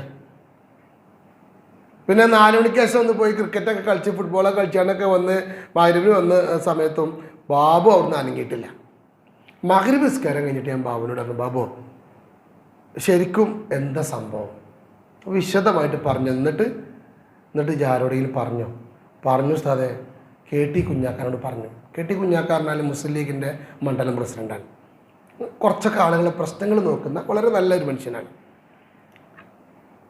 ഒരു സാധ്യതയില്ല. പിന്നെ ആരോടെ പറഞ്ഞേ? പിന്നെ കുഞ്ഞാക്കാനോട് പറഞ്ഞു. കുഞ്ഞാക്ക പറഞ്ഞാൽ ഞങ്ങളുടെ നാട്ടിൽ ആര്യാടൻ മുഹമ്മദിനാണ് കുഞ്ഞാക്ക പറയാം. അന്നത്തെ കാലത്ത് അന്നത്തെ MLA ആണ് മൂപ്പര്. ആര്യാടൻ കുഞ്ഞാക്ക എന്നാണ് പറയുന്നത്. അതും തീരുമാനമായിട്ടില്ല. പിന്നെ ഞാൻ മയമാജിനോട് പറഞ്ഞു, പ്രാദേശിക മുസ്ലിം ലീഗിൻ്റെ നേതാവാണ്. പിന്നെ ആരോട് പറഞ്ഞു? പിന്നെ തങ്കച്ചാണ്ട് പറഞ്ഞു. തങ്കച്ചാൻ നല്ല സജീവമായി പ്രവർത്തിക്കുന്ന കോൺഗ്രസിൻ്റെ ഒരു നേതാവാണ്. പിന്നെ ഞാൻ ജ്യോതിയേട്ടനോട് പറഞ്ഞു. ഞാനങ്ങനെ പിന്നെ ചോദിച്ചു, കുറേ ആൾക്കാരെ പേരിടുന്നു. അവസാനം പറഞ്ഞു, പിന്നെ നിങ്ങളോടും പറഞ്ഞു. അപ്പം ഞാൻ ചോദിച്ചു, പിന്നെ അള്ളാഹിനോട് പറഞ്ഞു. അള്ളാഹിനോടേ, നമ്മളെ സൃഷ്ടിച്ച അള്ളല്ലേ, നമ്മളെല്ലാമായ റബ്ബിനോട് പറഞ്ഞു. റബ്ബിനോട് ഞാൻ അത് പിന്നെ റബ്ബിനറിയാലോ, റബ്ബിന് അറിയാം, റബ്ബല്ലേ ഇപ്പോൾ ഇതൊക്കെ ഇങ്ങനെ ആക്കി കൂട്ടിയേ. ഞാൻ പറഞ്ഞ ബാബു, ലോറി പിടിച്ചാൽ നിമിഷം മുതൽ അല്ല പറയുണ്ടാവും അള്ളാൻ്റെ മാലാഖമാരോട്. മാലാഖമാരും അള്ളാഹിനോട് പറയുണ്ടാവും. ഇപ്പം എങ്ങനെയുണ്ട്? ഞങ്ങളങ്ങനെ പറഞ്ഞല്ലേ ഞങ്ങളെ സൃഷ്ടിക്കാൻ നിൽക്കണ്ടെന്ന്. നന്ദില്ലാത്ത വർഗ്ഗമാണ്. അപ്പം അള്ള പറയുണ്ടാവും, എൻ്റെ ഒരു ചെങ്ങായിൻ്റെ ലോറി പിടിച്ചിട്ട് ഒരു ജലദോഷം വന്നാൽ വരെ മണ്ഡലം കമ്മിറ്റിക്ക് വരാത്ത കുഞ്ഞാക്ക മുതൽ സർവ മനുഷ്യന്മാരോടും പറയണ്ട്, എന്നോടൊന്നും പറഞ്ഞില്ലല്ലോ എന്ന് അള്ള പറയുണ്ടാവും. ബാബു ഇത്ര നേരം അവിടെ പള്ളിയിൽ കുത്തിരുന്നില്ലേ, എന്നിട്ട് എൻ്റെ റബ്ബിനോട് ഇത് പ്രാർത്ഥിച്ചിട്ടില്ല, ചോദിച്ചിട്ടില്ല. അതവന് ശരിക്കും മനസ്സൊക്കെ കൊണ്ടു. ഇശാന് ഞാൻ പള്ളിയിൽ ബാങ്ക് കൊടുക്കാൻ വേണ്ടി വരുമ്പം ബാബു നീച്ചിട്ടാണ്, ഉസ്താദേ ലോറി കിട്ടിയിട്ടോ. 5000 ഉറുപ്പ്യ കൊടുത്തു, ലോറി കിട്ടി, ഭയങ്കര സന്തോഷം. ഇന്നും കാണുമ്പോൾ ബാബു പറയും, ഞാൻ പറയുന്നത് നമ്മുടെ ജീവിതത്തിലെ നമ്മൾ പറയേണ്ട കാര്യങ്ങൾ നമ്മൾ പറയേണ്ടത് റബ്ബിനോടാണ്. നമ്മൾ പലതും റബ്ബിനോട് പറഞ്ഞിട്ടില്ല, പലതും റബ്ബിനോട് ചോദിച്ചിട്ടില്ല. ശരിക്കും ശരീരവും മനസ്സും തമ്മിൽ നടക്കുന്ന ഈ വടംവലിക്കിടയിൽ ശരീരത്തിന് വേണ്ടി നമ്മൾ നല്ലോണം കഷ്ടപ്പെട്ടു. ചൊർക്ക് കൂട്ടി, നല്ല ഡ്രസ്സ് എടുത്തു, വ്യത്യസ്തമായ ഭക്ഷണങ്ങൾ നമ്മൾ ക്രിയേറ്റ് ചെയ്തു, യുദ്ധഭൂമി അനുസ്മരിപ്പിക്കുന്നു. എന്താ നമ്മളെ നോമ്പുറക്കെ 30 ആളുള്ളടത്തെങ്ങാനും 31 സമൂസ വന്ന 31ാമത്തെ സമൂസൻ്റെ കാര്യം വളരെ ഭീകരമായിരിക്കും. ഇപ്പം ഗസയിലേക്ക് നോക്കിയ പോലെ ഉണ്ടാവും ആ സമൂസൻ്റെ അവസ്ഥ. അത്ര വൈകാരികമായിട്ടുള്ള ഭക്ഷണം കഴിച്ചുകൊണ്ടിരിക്കുകയാണ്. 2, 3, 4 നേരം. ശ്രദ്ധിക്കണം, ഭക്ഷണം കഴിക്കണം, ശരി തന്നെ. പക്ഷെ ആ ഭക്ഷണത്തോടൊപ്പം തന്നെ നമ്മുടെ മനസ്സിനെ കാണാൻ നമുക്ക് പറ്റണില്ല, മനസ്സിൻ്റെ പ്രശ്നങ്ങൾ അറിയണില്ല. റമദാനെ കുറിച്ച് പറഞ്ഞു കൊടുത്തൊക്കെ ഈമാനും ബഹ്തിസാബൻ അല്ലേ? എന്താ ഈമാൻ? എവിടെ ഈമാന്? എവിടെ നമുക്ക് ഈമാന്? എവിടെ നമ്മൾ ഇഹ്തിസാബ്? ഇഹ്തിസാബിന് ശരിക്കും പ്രതിഫലം ആഗ്രഹിച്ച്, ഞാൻ പറയാം പ്രതിഫലം മാത്രം ആഗ്രഹിച്ചാൽ പോരാ. ഇഹ്തിസാബ് എന്ന് പറഞ്ഞാൽ ശരിക്കും ആത്മവിചാരണയാണ്. ഞാൻ എന്താണ് ഇങ്ങനെ, ഞാൻ എവിടുന്നാണ് വന്നത്, ഞാൻ എങ്ങോട്ടാണ് പോണ്ടത്, എൻ്റെ അന്ത്യം എങ്ങനെയായിരിക്കും, എൻ്റെ മക്കൾ എങ്ങനെയാണ്. ഇങ്ങനെ ജീവിതത്തിലെ ഓരോ കർമ്മങ്ങൾ ചെയ്യുമ്പോഴും, നന്മ ചെയ്യുമ്പോഴും, സദഖ ചെയ്യുമ്പോഴും സ്വന്തത്തേക്ക് കൈവച്ചുകൊണ്ട് തഖ്വാപരമായ ചിന്തയിലൂടെ സ്വന്തം മനസ്സിനെ കൂടി പരിഗണിച്ചാലാണ് ഈ അർത്ഥത്തിലുള്ള വിജയത്തിലേക്ക് നമുക്ക് എത്താൻ കഴിയുമെന്നുള്ള കാര്യത്തിൽ യാതൊരു തർക്കവും നമുക്കില്ല. നമ്മുടെ ആരാധനാകർമ്മങ്ങൾ അങ്ങനെയാവണം, നമ്മുടെ പ്രവർത്തനങ്ങൾ അങ്ങനെയാവണം, നമ്മളെ സ്വതക്കകൾ അങ്ങനെയാവണം, നമ്മുടെ സ്വഭാവങ്ങളും അങ്ങനെയാവണം. ഞാൻ പറയുന്നത് അതിനു വേണ്ടി നമുക്ക് നമ്മുടെ മനസ്സൊരുക്കാൻ പറ്റണം. മനസ്സൊരുങ്ങിയിട്ടില്ല. സംഗതികളൊക്കെ ഇങ്ങനെ നടക്കുന്നുണ്ടെങ്കിലും മനസ്സ് ഒരുങ്ങിയിട്ടില്ല എന്നത് വളരെ പ്രധാനം. യാ ഖാദിമൽ ജിസ്മി കം തിസ്അലി ഖിദ്മതിഹി അതതുലുബു റിബ്ഹു മൻ മാ ഫീഹി ഖുസ്റാനു. ശരീരത്തിൻ്റെ സേവകനായ മനുഷ്യ, നീ ശരീരത്തിന് വേണ്ടി എത്ര കഷ്ടപ്പെട്ടാണ് പണിയെടുക്കുന്നത്. നഷ്ടം മാത്രം പ്രതീക്ഷിക്കാൻ കഴിയുന്ന ഈ ഉരുപ്പടിയിൽ നിന്നാണോ നീ ലാഭം പ്രതീക്ഷിക്കുന്നത്? മരിച്ചു കഴിഞ്ഞാൽ മൂക്കിലൊക്കെ പഞ്ഞി വെച്ച് തലയും താടിയും കൂട്ടിക്കെട്ടി കൊണ്ടുപോയി ഖബറിൽ വെക്കൂലേ? 2-3 ദിവസം കൊണ്ട് ദ്രവിച്ച് ഇല്ലാതെയാവൂലേ? ആ ശരീരത്തെ കൊണ്ടു നടക്കുന്ന നിന്റെ ആത്മാവിൻ്റെ പരിശുദ്ധി, വനഫ്സി മമാ സവ്വാഹ, അതിൻ്റെ ഒരു പരിശുദ്ധി, അത് നിന്റെ പരിഗണനയില്ലേ എന്ന് കവി നമ്മോട് ചോദിക്കാൻ. കാരണം മനസ്സ് പാകപ്പെട്ട ഒരു വലിയ സമൂഹത്തെ നമ്മളിന്ന് കണ്ടുകൊണ്ടിരിക്കാൻ. ചിലപ്പോൾ ഇതൊക്കെ കേൾക്കുമ്പോൾ അതൊക്കെ ഇപ്പോൾ നടക്കുമോ? നബിമാർക്ക് ഈ കാലഘട്ടത്തിൽ ഗസയിലെ കുട്ടികൾ, നിങ്ങളൊന്ന് ആലോചിച്ച് നോക്കുക, മനസ്സെങ്ങനെ ഒരുങ്ങി. 2 ദിവസത്തെ വെടിനിർത്തൽ കിട്ടിയപ്പോഴേക്കും ആ 2 ദിവസം കൊണ്ട് അത്രയും കാലം ഒളിച്ചിരുന്നും പതിഞ്ഞിരുന്നും ജീവിച്ചിരുന്ന മക്കൾ ഖുർആൻ മനഃപ്പാഠമാക്കിയ 600 കുട്ടികൾക്ക് സനത് കൊടുത്തു എന്നാണ് ഗസയിലെ കഥ. നിങ്ങൾ ഇവിടെ നിന്ന് പൊയ്ക്കോളി, നിങ്ങൾക്ക് വേറെ നല്ലൊരു സ്ഥലം തരാമെന്ന് പറഞ്ഞപ്പോൾ എന്താ പറഞ്ഞേ? ഖുദ്സ് വിട്ടിട്ട് ഒരു അടി മുന്നോട്ട് പോകില്ല. ഈമാൻ്റെ പ്രഭകളാണ് അവർ. ഈ കാലഘട്ടത്തിൽ നമുക്കിടയിൽ ലൈവായി നമ്മൾ ജീവിച്ചുകൊണ്ടിരിക്കുകയാണ്, കണ്ടുകൊണ്ടിരിക്കുകയാണ്. ആ അർത്ഥത്തിൽ നമുക്ക് നമ്മുടെ മനസ്സൊരുക്കാൻ സാധിക്കുക എന്നത് വളരെ പ്രധാനമാണ്. അത്രയധികം പ്രതിസന്ധി നമ്മുടെ മുമ്പിലുണ്ട്. NRCയും CAAയും പിന്നെ ഏക സിവിൽ കോഡും വഖഫുമായിട്ട് ബന്ധപ്പെട്ട വിഷയങ്ങളടക്കമുള്ള 100,000, ഞാൻ അതിലേക്ക് പോകുന്നില്ല സമയമില്ലാത്തതുകൊണ്ട്, 100,000 പ്രശ്നങ്ങൾ നമ്മുടെ മുമ്പിലുണ്ട്. ഇത്തരം പ്രതിസന്ധികളെ തരണം ചെയ്യാനുള്ള മാനസികമായ കരുത്ത് നമുക്കുണ്ടാവുക എന്നത് വളരെ പ്രധാനമാണ്. ആ കരുത്തിൻ്റെ കുറവ് നമുക്ക് എല്ലാവർക്കും ഉണ്ട്. ആ ഒരു കരുത്തിലേക്ക് നമുക്ക് നമ്മെ മാറ്റിപ്പണിയാൻ ഞാൻ ഓതി വെച്ച ആയത്തും ഞാൻ തിരഞ്ഞെടുത്ത വിഷയവും മറ്റൊന്നാണ്. ഞാൻ അതിൻ്റെ ഒരു പോയിന്റ് മാത്രമേ എന്ന് പറയുള്ളൂ. ഇൻഷാ അല്ലാഹ് പിന്നീട് അതിൻ്റെ വിഷയത്തെ നമുക്ക് പിന്നെ കേൾക്കാം. ജീവിതത്തിൽ ആ അർത്ഥത്തിൽ മാനസികമായി വിജയം നേടാൻ ആവശ്യമായ ഒരു കുറുക്കുവഴി എന്ന് ഞാൻ പറഞ്ഞത്. അപ്പോൾ എന്നോട് പറഞ്ഞു, അങ്ങനെ കൊടുക്കണോ? ആൾക്കാർ വേറെന്തെങ്കിലും വിചാരിക്കുമോ? നിങ്ങളാണെങ്കിൽ മാജിക്കും ഒക്കെ വശമുള്ള ആളാണ്. അപ്പം അത് ഒഴിവാക്കിയതാണ്. എളുപ്പ വഴി എന്നൊക്കെയാണ്. ഈ വിജയിക്കാനുള്ളൊരു എളുപ്പ വഴി, വിജയിക്കാനൊരു എളുപ്പ വഴിയുണ്ട്. അത്തരത്തിലുള്ള ഒരു പ്രയോഗം കൂടി പരിചയപ്പെടുത്തി ഞാൻ അവസാനിപ്പിക്കുകയാണ്. എന്താണ് വിജയിക്കാനുള്ള എളുപ്പ വഴി? അതുണ്ടെങ്കിൽ ഏത് വാപ്പയും വിജയിക്കും, അതുണ്ടെങ്കിൽ ഏത് കച്ചവടക്കാരനും വിജയിക്കും, അതുണ്ടെങ്കിൽ ഏത് കുട്ടിയും വിജയിക്കും, ഏത് ഉമ്മയും വിജയിക്കും, ആരും വിജയിക്കും. യൂത്തിൽ ഹിക്മത മയ്യശാ. അല്ലാഹു തആല ഹിക്മത്ത് ഒരാൾക്ക് കൊടുത്താൽ, ഹിക്മത്ത് കൊടുത്താൽ അള്ളാഹു ഉദ്ദേശിച്ച ആൾക്കാർക്ക് കൊടുക്കൂട്ടോ.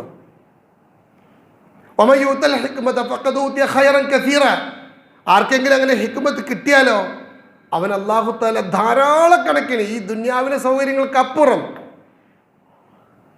വലിയ നന്മകൾ അയാൾ നൽകും, അള്ളാഹു അവർക്ക് നൽകും. വമാ യദ്ദക്കറു ഇല്ലാ ഉലുൽ അൽബാബ്. പക്ഷെ ബുദ്ധിയുള്ളവർക്ക് ഇത് മനസ്സിലാവുള്ളൂ. എനിക്കൊരു ഹിക്മത്ത് ഉണ്ട് എന്നുള്ളത് ബുദ്ധിയുള്ളവർ ചിന്തിക്കുള്ളൂ. ദുനിയാവിനേക്കാളും ആഖിറത്തിനേക്കാളും അയാൾക്ക് പുണ്യം കിട്ടും, അതിലും വലിയ പുണ്യത്തിലേക്ക് അയാൾ എത്തിക്കുമെന്ന് മറ്റൊരു ആയത്തിൽ നമുക്ക് കാണാൻ പറ്റും. ഞാൻ പറയാ, ഈ കാലഘട്ടത്തിലെ വിശ്വാസികൾ നല്ല ഹിക്മത്തുള്ള മനുഷ്യന്മാരായി മാറണം. നല്ല ഹിക്മത്തോടുകൂടി. എന്താ ഹിക്മത്ത്? ഹിക്മത്ത് എന്താണെന്ന് നമ്മൾ നാടൻ ഭാഷയിൽ പറയാറുണ്ട്. ഹിക്മത്ത് പറഞ്ഞാൽ പിന്നെ തത്വജ്ഞാനം, അല്ലെങ്കിൽ ഇപ്പോൾ പഴയ ഉമ്മമാരൊക്കെ പറയും, ഓ നല്ല ഹിക്മത്തുള്ളവനാണ്. കച്ചവടത്തിലൊക്കെ വിജയിച്ച ആളെ പറ്റി പറയും, ഓ നല്ല ഹിക്മത്തുള്ളവനാണ്. ചിലപ്പോൾ ആ മറ്റവൻ്റെ കച്ചവടം പൊളിഞ്ഞല്ലോ, അതിന് ഓന് തീരെ ഹിക്മത്തില്ലാത്ത മനുഷ്യനാണല്ലോ. നല്ല മാർക്കറ്റ് കുട്ടികളെ പറ്റി പറയാറ്, ആ ഓൻ ജയിക്കും, ഓൻ നല്ല ഹിക്മത്തുള്ള കുട്ടിയാണ്. സാധാരണഗതിയിൽ ഹിക്മത്ത് പറഞ്ഞാൽ നമുക്കൊക്കെ അറിയണ ഒരു പൊതു ആശയമുള്ള കിതാബിലുള്ളത് എന്തെന്നറിയോ? ഇസ്വാബത്തുൽ ഹഖ് ബിൽ ഇൽമി വൽ അഖ്ലി. ബുദ്ധി കൊണ്ടും അറിവ് കൊണ്ടും ഒരു വിഷയത്തെ അതിൻ്റെ ആത്മാവ് ഉൾക്കൊണ്ടുകൊണ്ട് ചെയ്യാൻ സാധിക്കുക. അങ്ങനെ നിസ്കരിക്കാൻ പറ്റുക, അങ്ങനെ നോമ്പെടുക്കാൻ പറ്റുക, അങ്ങനെ ജീവിതത്തെക്കുറിച്ച് കാഴ്ചപ്പാടുണ്ടാവുക. ഈ പോക്ക് ഇങ്ങനെ പോണതിനിടയിൽ മരിക്കുമല്ലോ, എന്തായാലും മരിക്കും. അതുകൊണ്ട് ആ മരണത്തിൻ്റെ ഇടയിൽ ഞാൻ ചെയ്യേണ്ട കാര്യങ്ങളെക്കുറിച്ചും ചെയ്യുന്ന കാര്യങ്ങൾ ഞാൻ പാലിക്കേണ്ട ആത്മാർത്ഥതയെക്കുറിച്ചും ധാരണയുണ്ടാവുക. എല്ലാ പ്രവാചകന്മാർക്കും അള്ളാഹു ഗ്രന്ഥം കൊടുത്തിട്ടില്ല. നുബുവത്ത് കൊടുത്തു, ഗ്രന്ഥം കൊടുത്തിട്ടില്ല. പക്ഷെ എല്ലാ പ്രവാചകന്മാർക്കും അള്ളാഹു എന്ത് ചെയ്തു അറിയോ? ഹിക്മത്ത് കൊടുത്തു. ആ പ്രവാചകന്മാർ വൈസക്കിഹിം യഅല്ലിമുൽ കിതാബ വൽ ഹിക്മ. എല്ലാ പ്രവാചകന്മാരും അവർക്ക് കൊടുത്ത പിന്നെ അത്ഭുതങ്ങൾ അത് പിന്നീട് അടുത്ത തലമുറയ്ക്ക് കിട്ടിയിട്ടില്ല. മൂസാ നബിൻ്റെ വഴി വേറെ നബിക്ക് പിന്നെ കിട്ടിയിട്ടില്ല. പക്ഷെ ഹിക്മത്ത് എന്ത് ചെയ്തു? അള്ളാഹു നബിമാരല്ലാത്തവർക്കും കൊടുത്തു. ഞമ്മക്കൊക്കെ തന്നു, നിങ്ങൾക്കൊക്കെ തന്നു, എനിക്കും തന്നു. പക്ഷെ ആ ഹിക്മത്തോടുകൂടി കാര്യങ്ങളെ കൃത്യമായി മനസ്സിലാക്കാൻ, നമ്മൾ ഇന്നത്തെ ഭാഷയിൽ പറഞ്ഞാൽ ഇമോഷണൽ ഇൻ്റലിജൻസ് എന്ന് വേണമെങ്കിൽ പറയാം. പുതിയ കാലത്തെ ഇമോഷണൽ ഇൻ്റലിജൻസ്, വൈകാരികമായി കാര്യങ്ങൾ മനസ്സിലാക്കുക, ചെയ്യുന്ന കാര്യങ്ങൾ അങ്ങനെ ചെയ്യാൻ സാധിക്കുക, സ്ഥാപിക്കുന്ന ബന്ധങ്ങൾ അങ്ങനെയാക്കുക, ഇടപാടുകൾ അങ്ങനെയാക്കി മാറ്റുക, പരസ്പരമുള്ള സ്നേഹവും ബഹുമാനവും ഒക്കെ അതൊരു ആത്മീയമായ സ്വഭാവത്തിൽ പരിഗണിക്കാൻ കഴിയുക, ഇങ്ങോട്ടുള്ള പെരുമാറ്റത്തിൻ്റെ മോശക്കാരോട് വളരെ ഹിക്മത്തോടു കൂടി തിരിച്ച് പെരുമാറാൻ സാധിക്കുക. നിങ്ങൾ നോക്കി, ദഅവത്തിനെ കുറിച്ച് പറഞ്ഞെടുത്ത് ഉദ്ഉ ഇലാ സബീലി റബ്ബിക ബിൽ ഹിക്മത്തി വൽ മൗഇള. ആളുകളെ ഉപദേശിക്കുമ്പോൾ ദീന് പരിചയപ്പെടുന്ന സമയത്ത് നീ ഹിക്മത്തോടു കൂടി ചെയ്യണം. തോന്നിയ പോലെ ചെയ്ത അപകടം വരും. നമ്മൾ മറന്നുപോയി ഹിക്മത്ത് എന്താണെന്നുള്ളത്. ഹിക്മത്ത് എന്ന് കേൾക്കുമ്പോഴേക്കും നമുക്ക് ഓർമ്മ വരുന്നൊരു പേരുണ്ട്. അതാ വലഖദ് ആതൈനാ ലുഖ്മാനൽ ഹിക്മ. ലുഖ്മാൻ അലൈഹിസ്സലാം പ്രവാചകനൊന്നും അല്ല, മൂപ്പരുടെ പേരിൽ ഖുർആനുണ്ട്, ഒരു സൂറയുണ്ട്. എന്താണ് ലുഖ്മാൻ അലൈഹി ഇസ്ലാമിൻ്റെ പ്രത്യേകത? മകനെ മടിയിലിരുത്തി യാ ബുനയ്യ എന്നങ്ങനെ വിളിക്കേണ്ടി വരും. നമ്മളെ മക്കളെ ഡാ വിളിക്കും. പുറത്തുള്ള കുട്ടികൾ വരികയാണെങ്കിൽ മോനെ സുലൈമാനെ, എൻ്റെ വാപ്പുണ്ട് മുത്ത അവിടെ, അവർ മുത്ത ഇന്നെ എന്നൊക്കെ വിളിക്കും. നമ്മളെ കുട്ടീനെ നമ്മൾ വേറെ കുളത്തിലും വിളിക്കും. യാ ബുനയ്യ, പൊന്നുമോനെ, പൊന്നുമോനെ എന്ന് പറഞ്ഞ് വാപ്പ മകനെ മടിയിലിരുത്തി ഉപദേശിച്ച ഒരുപാട് ഉപദേശങ്ങൾ സൂറത്തുൽ ലുഖ്മാനിലുണ്ട്. ആ വാപ്പാനെ കുറിച്ച് ഖുർആൻ പരിചയപ്പെടുത്തിയത് വലഖദ് ആതൈനാ ലുഖ്മാനൽ ഹിക്മത അനിഷ്കുർ ലില്ലാഹ്. അള്ള പറയണ്, അള്ള ഉദ്ദേശിക്കുന്ന ആളുകൾക്ക് ഹിക്മത്ത് തരും.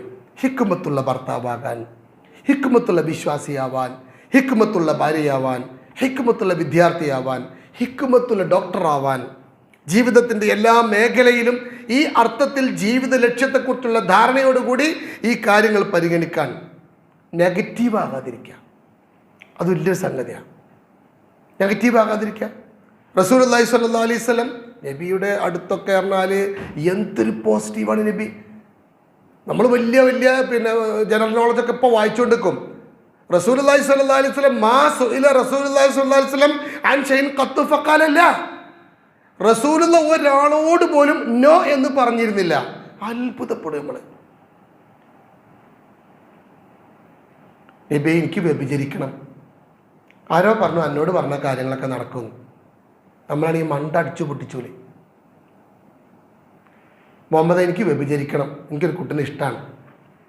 ഒപ്പമുള്ള ഉമറുൽ ഫാറൂഖ് അടക്കമുള്ളവരും അവനെ പിടിക്കാൻ നിന്നതാണ്. നബി അവൻ്റെ അടുത്ത് പോയാണ് കുത്തിരുന്നു. അവനങ്ങോട്ട് ചേർത്ത് പിടിച്ചു. എന്നിട്ട് ചോദിച്ചു അത്ര അവനോട്, അല്ല ഉദ്ദേശിക്കുന്നത് ഒരു പെണ്ണിനെയാണോ?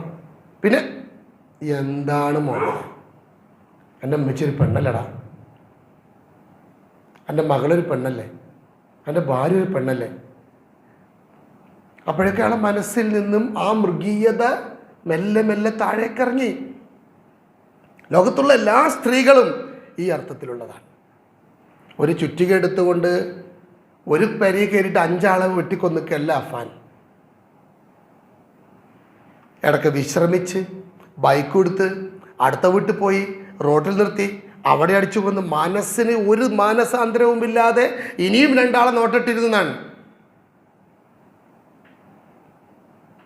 പുതിയ തലമുറക്ക് ആ അർത്ഥത്തിലുള്ള ഹിക്മത്തിൻ്റെ മനസ്സ് കൊടുക്കേണ്ട ബാധ്യത നമ്മുടെ രക്ഷിതാക്കൾക്കുള്ളതാണ്. കള്ളൻ്റെ ഒരു കഥ ഉണ്ട്, പെരും കള്ളൻ. നബിൻ്റെ അടുക്ക് വന്നിട്ട് പറഞ്ഞു, നബിയെ ഞാനൊരു കള്ളനാണ്, എന്നിട്ട് എനിക്ക് മുസ്ലിം ആവണം. ഒപ്പമുള്ളവരെന്താ പറയണ്ടേ? ഇജോട് വാ മുസ്ലിം ആവാൻ, ഇപ്പോൾ ഞങ്ങളുടെ ഒരു നല്ലൊരു സംഘടനയാണ്, ഞങ്ങളിങ്ങനെ മട്ടത്തിൽ പോവാണ്, പോടുന്ന് എനിക്കൊന്നും പറ്റൂല എന്ന് പറയേണ്ടതായിരുന്നു അയാളോട്. എന്താ എൻ്റെ പ്രത്യേകത എന്താ വെച്ചാൽ ഞാൻ കക്കണ സാധനം ഞാൻ ഏറ്റിക്കൊണ്ടുപോകും. ഒട്ടകത്താണെങ്കിലോ ഒട്ടകത്തിൽ ഞാൻ ഏറ്റും. നോക്കുമ്പോൾ നല്ല മസിലൊക്കെ ഉള്ള നല്ല പവർ മാൻ. നബി സല്ലല്ലാഹു അലൈഹി വസല്ലം അയാളെ കൂടെ കൂട്ടി. ഒപ്പമുള്ളവർ പറഞ്ഞു, നബി വേണോ, ഓനും എൻ്റെ വാപ്പിയും വാപ്പാൻ്റെ അപ്പം വല്യാപ്പിയൊക്കെ കള്ളന്മാരാണ്, ഇത്ര ആൾക്കാരാകുമ്പോൾ വേണം, നമ്മളൊരു നല്ല സംഘടനയല്ലേ, നമ്മളെ ഉഷാറായിട്ട് ഇങ്ങനെ പോകണമല്ലേ, നമുക്ക് ഇങ്ങനത്തെ ഒരാളെ വേണോ? ആളുകളെ അകറ്റിക്കൊണ്ട് അങ്ങനെയുള്ള നമ്മളൊരു പണി. റസൂലുള്ള അയാളെ കൂടെ കൂട്ടിയെന്നല്ല, തൊട്ടടുത്ത യുദ്ധത്തിൽ വളണ്ടിയറായി നിശ്ചയിച്ചു. ആ യുദ്ധത്തിൽ മുസ്ലിമീങ്ങൾക്ക് പരിക്കും കുറവ്, മരണവും കുറവ്, ഫസ്റ്റ് എയ്ഡും എത്തിക്കാൻ പറ്റി. 4 ആൾ കൂടി പൊക്കണ ആളെ ഇയാൾ ഒറ്റയ്ക്ക് പൊക്കി. നബി അവലോകനത്തിൽ പറഞ്ഞു, ഇത്തവണ നമുക്ക് വളരെ കുറവാണ് പരിക്ക്. ഇദ്ദേഹത്തിൻ്റെ സേവനം അത് വലിയ നേട്ടമുണ്ടാക്കി. പിന്നീട് അദ്ദേഹം പ്രവാചകൻ്റെ സന്തത സഹചാരിയായിട്ട് മാറി എന്ന് ഹദീസിൽ കാണാൻ പറ്റും. ആളുകളെ അകറ്റുന്നതിലല്ല. ചിലപ്പോൾ നമ്മൾ നല്ല നോമ്പും നിസ്കാരവും സക്കാത്തൊക്കെ നമ്മൾ ചെയ്തിട്ടുണ്ടാവും, ആൾക്കാരോട് നമ്മൾ പിണങ്ങിയിട്ടുണ്ടാവും, സഹപ്രവർത്തകരോട് നമുക്ക് കണ്ണിൻ്റെ നേരെ കണ്ടുവിടാം. നമുക്ക് കുറേ ആളുകൾ വെറുപ്പാണ്. സംഗതി അവരുടെ സ്വഭാവം വളരെ മോശമായിരിക്കും, വളരെ മോശപ്പെട്ട സ്വഭാവമായിരിക്കും. പക്ഷേ അങ്ങനെ മോശപ്പെട്ടയാളാണെങ്കിലും അയാളെ ചേർത്ത് പിടിക്കാനുള്ള മനസ്സ്, അതാണ് ഹിക്മത്ത്. അപ്പോഴല്ലേ ഇതിവിടെ പരിഹാരമാവുള്ളൂ.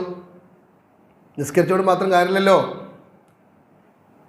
അലാ ഉഖ്ബിറുക്കും ബി അഫ്ളലി ദറജത്തി സിയാമി വസ്സലാത്തി വസ്സക്കാ, സക്കാത്തിനേക്കാൾ സദഖയേക്കാൾ നോമ്പിനേക്കാൾ ദറജ കൊണ്ട് പുണ്യമുള്ളൊരു കാര്യം പറയട്ടെ. സഹാബത്ത് ആകെ അടുത്തേക്കിരുന്നു, പടച്ചോനെ ഇത്രയും പുണ്യോ? എന്താ നബിയെ? ഇസ്ലാഹു ദാത്തൽ ബൈത്ത്, ബന്ധങ്ങൾ നന്നാക്കന്നെ. ബന്ധം മുറിച്ചിട്ട് കാര്യമില്ല. കുടുംബ ബന്ധം മുറിച്ച് നിസ്കരിച്ചിട്ട് എന്താ കാര്യം? പരസ്പരമുള്ള ബന്ധങ്ങൾ അകന്നു നിന്ന് ആളുകളോട് തെറ്റിപ്പിറ്റി ജീവിച്ചിട്ട് എന്താ കാര്യം? അപ്പോൾ വളരെ ഹിക്മത്തോടുകൂടി നമ്മുടെ കൂടെയുള്ള ആളുകളെ ചേർത്ത് പിടിക്കും. നബിയൊക്കെ, നബി സല്ലല്ലാഹു അലൈഹി വസല്ലം ഉഹദ് യുദ്ധത്തിലൊക്കെ നബിൻ്റെ ശത്രുക്കളെ കുറിച്ച് നമുക്ക് അറിയില്ലേ? ഖാലിദ് ബിൻ വലീദ് നബിൻ്റെ ശത്രുവാണ്. വഹ്ഷിയും ഹിന്ദു നബിൻ്റെ ശത്രുവാണ്. നബിൻ്റെ എളാപ്പയായ ഹംസത്തുൽ ഖറാറിനെ കുത്തി കൊലപ്പെടുത്തി, കടാര കൊണ്ട് കുത്തി കരൾ വലിച്ചു കയറി തുപ്പിക്കളഞ്ഞ ഹിന്ദിനെയടക്കം ഇസ്ലാമിൻ്റെ പാളയത്തിലേക്ക് കൊണ്ടുവന്ന മഹാനായ പ്രവാചകൻ സല്ലല്ലാഹു അലൈഹി വസല്ലം. നമ്മളെ കൊണ്ട് പറ്റുമോ? നമ്മളെ മനസ്സിൽ കിടന്ന് ദേഷ്യവും വികാരവും വെറുപ്പും ഇങ്ങനെ തിളക്കും. എന്നിട്ടൊരൊറ്റ മരിച്ചു പോലെ ഇരിക്കും.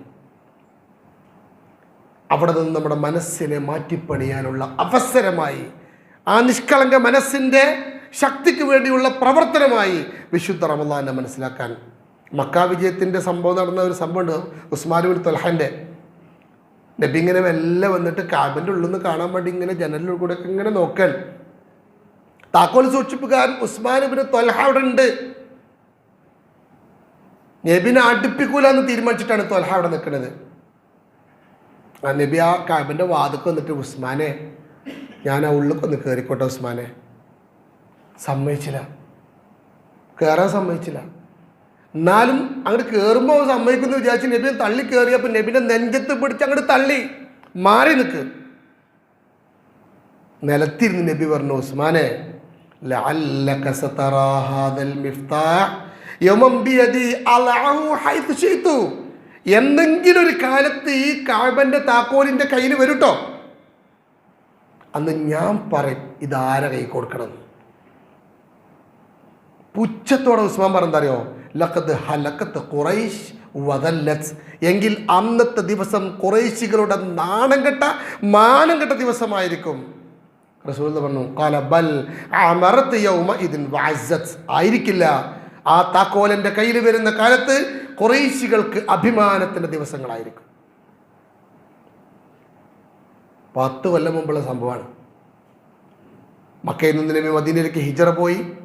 അങ്ങനെ ഹിജറ 8-ാം വർഷം, ഏകദേശം 9 കൊല്ലം കഴിഞ്ഞിട്ടാണ് പിന്നീട് മക്ക കീഴ്പ്പെടുന്നത്. മക്ക കീഴ്പ്പെട്ട് ബിംബങ്ങളൊക്കെ നിർത്തിയാണ് പുറത്തേക്ക് എറിഞ്ഞ് എല്ലാവരും സന്തോഷത്തിലും ആഹ്ലാദത്തിലും ആ പഴയകാല ജീവിതമൊക്കെ അനുസ്മരിച്ച് നിൽക്കുമ്പോൾ താക്കോൽ കൂട്ടം കൊണ്ട് ഉസ്മാൻ അപ്പുറത്ത് നിൽക്കുന്നുണ്ട്. ആ താക്കോൽ ഇങ്ങനെ പിടിച്ചിട്ടുണ്ട്. എല്ലാ സിംഹാസനം നഷ്ടപ്പെട്ടു, കഅബ നഷ്ടപ്പെട്ടു. പണ്ട് പറഞ്ഞ സംഭവം ഉസ്മാൻ്റെ മനസ്സിലുണ്ട്. അതിൽ ആ കൂട്ടത്തിൽ, നമ്മളെ കൂട്ടത്തിൽ ഒരാൾ അലിയറ നൽകുമ്പോൾ എല്ലാം ചെന്നിട്ട് താക്കോൽ തട്ടിപ്പറിച്ചിട്ട് പോയി. ഇവിടെ കൊണ്ടാ കുറേ കാലം കൊണ്ടിടക്കാൻ തുടങ്ങിയിട്ട് ഞാൻ അവിടെ നിൽക്കും, ഞങ്ങൾ പിടിച്ചോളാം. തട്ടിപ്പറിച്ച് വാങ്ങി. അതോടുകൂടി മുപ്പരുടെ കരഞ്ഞു, ചെറിയ കുട്ടികളെ പോലെ കരഞ്ഞു. അപ്പം നബിൻ്റെ അടുത്ത്, നബിയെ എന്തേ? നമ്മളാ ഉസ്മാന് ഉസ്മാന് അല്ല, നമ്മളാ പഴയ ഉസ്മാനല്ലേ ത്വൽഹ, ആ അവിടെ കരയുണ്ട്. കരഞ്ഞോട്ടെ, എന്തേ? താക്കോല് വാങ്ങിയിട്ടേ. അല്ലെങ്കിൽ താക്കോല് ഇനി കൊന്നു കൊടുക്കാം, ഓനോ ഉന്തിയിട്ട് അപ്പുറത്തേക്ക് ഇട്ടാ നിങ്ങൾ എന്നൊക്കെ പറയാലോ. അതിന് സ്കോപ്പ് ഉണ്ടല്ലോ അവിടെ. എന്താ പ്രശ്നം? അപ്പം അലിയർ, ഞാൻ ഈ താക്കോല് വാങ്ങിയിട്ടേ, ആ അവിടെ കൊണ്ട താക്കോല്. എന്താ ഉസ്മാനെ കരയാണ്? താക്കോൽ. എന്ത് താക്കോല്? അല്ല, നീ ജന വെച്ചോ. നബി എന്താ കാട്ടിങ്ങൊക്കെ അറിയാം. ഞാൻ ഹിക്മത്ത് മനസ്സിലാൻ വേണ്ടി പറഞ്ഞു. കൈ ഇങ്ങനെ പിടിച്ചിട്ട് ആ കൈക്ക് താക്കോല് വെച്ചെടുത്തു. പഴയ സംഭവം ഒന്നും ഓർമ്മയാക്കിയില്ല. എനിക്ക് ഓർമ്മ ഉണ്ടോ? പണ്ടത്തെ കാര്യമൊന്നും പറഞ്ഞില്ല.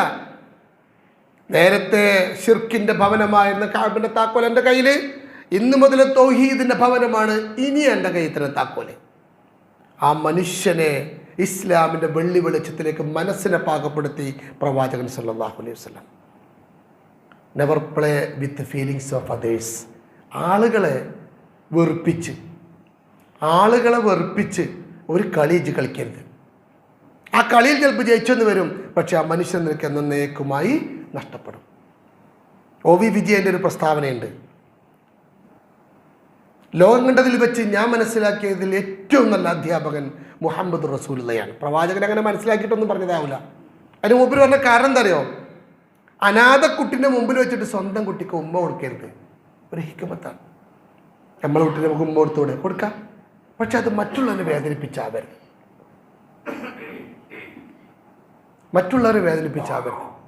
ആരെയും വേദനിപ്പിക്കാതെ, ആരെയും വെറുപ്പില്ലാതെ, എല്ലാവരെയും ആദരിച്ചും ഇഷ്ടപ്പെട്ടും കൊടുക്കാൻ പറ്റുമെങ്കിൽ കൊടുത്തും, കൈ കൊടുക്കാൻ പറ്റുമെങ്കിൽ കൈയെടുത്തും.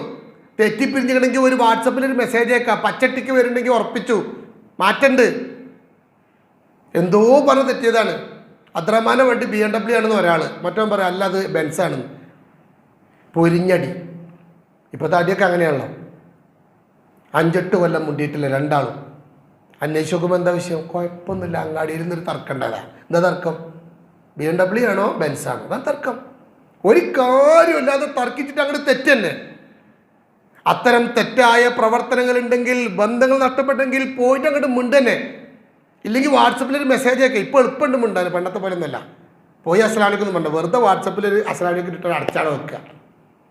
പിറ്റേന്ന് മെല്ലെ അങ്ങ് തുറന്ന് നോക്കുമ്പോൾ ചിലപ്പോൾ പച്ച ടിക്ക് 2 കാണും.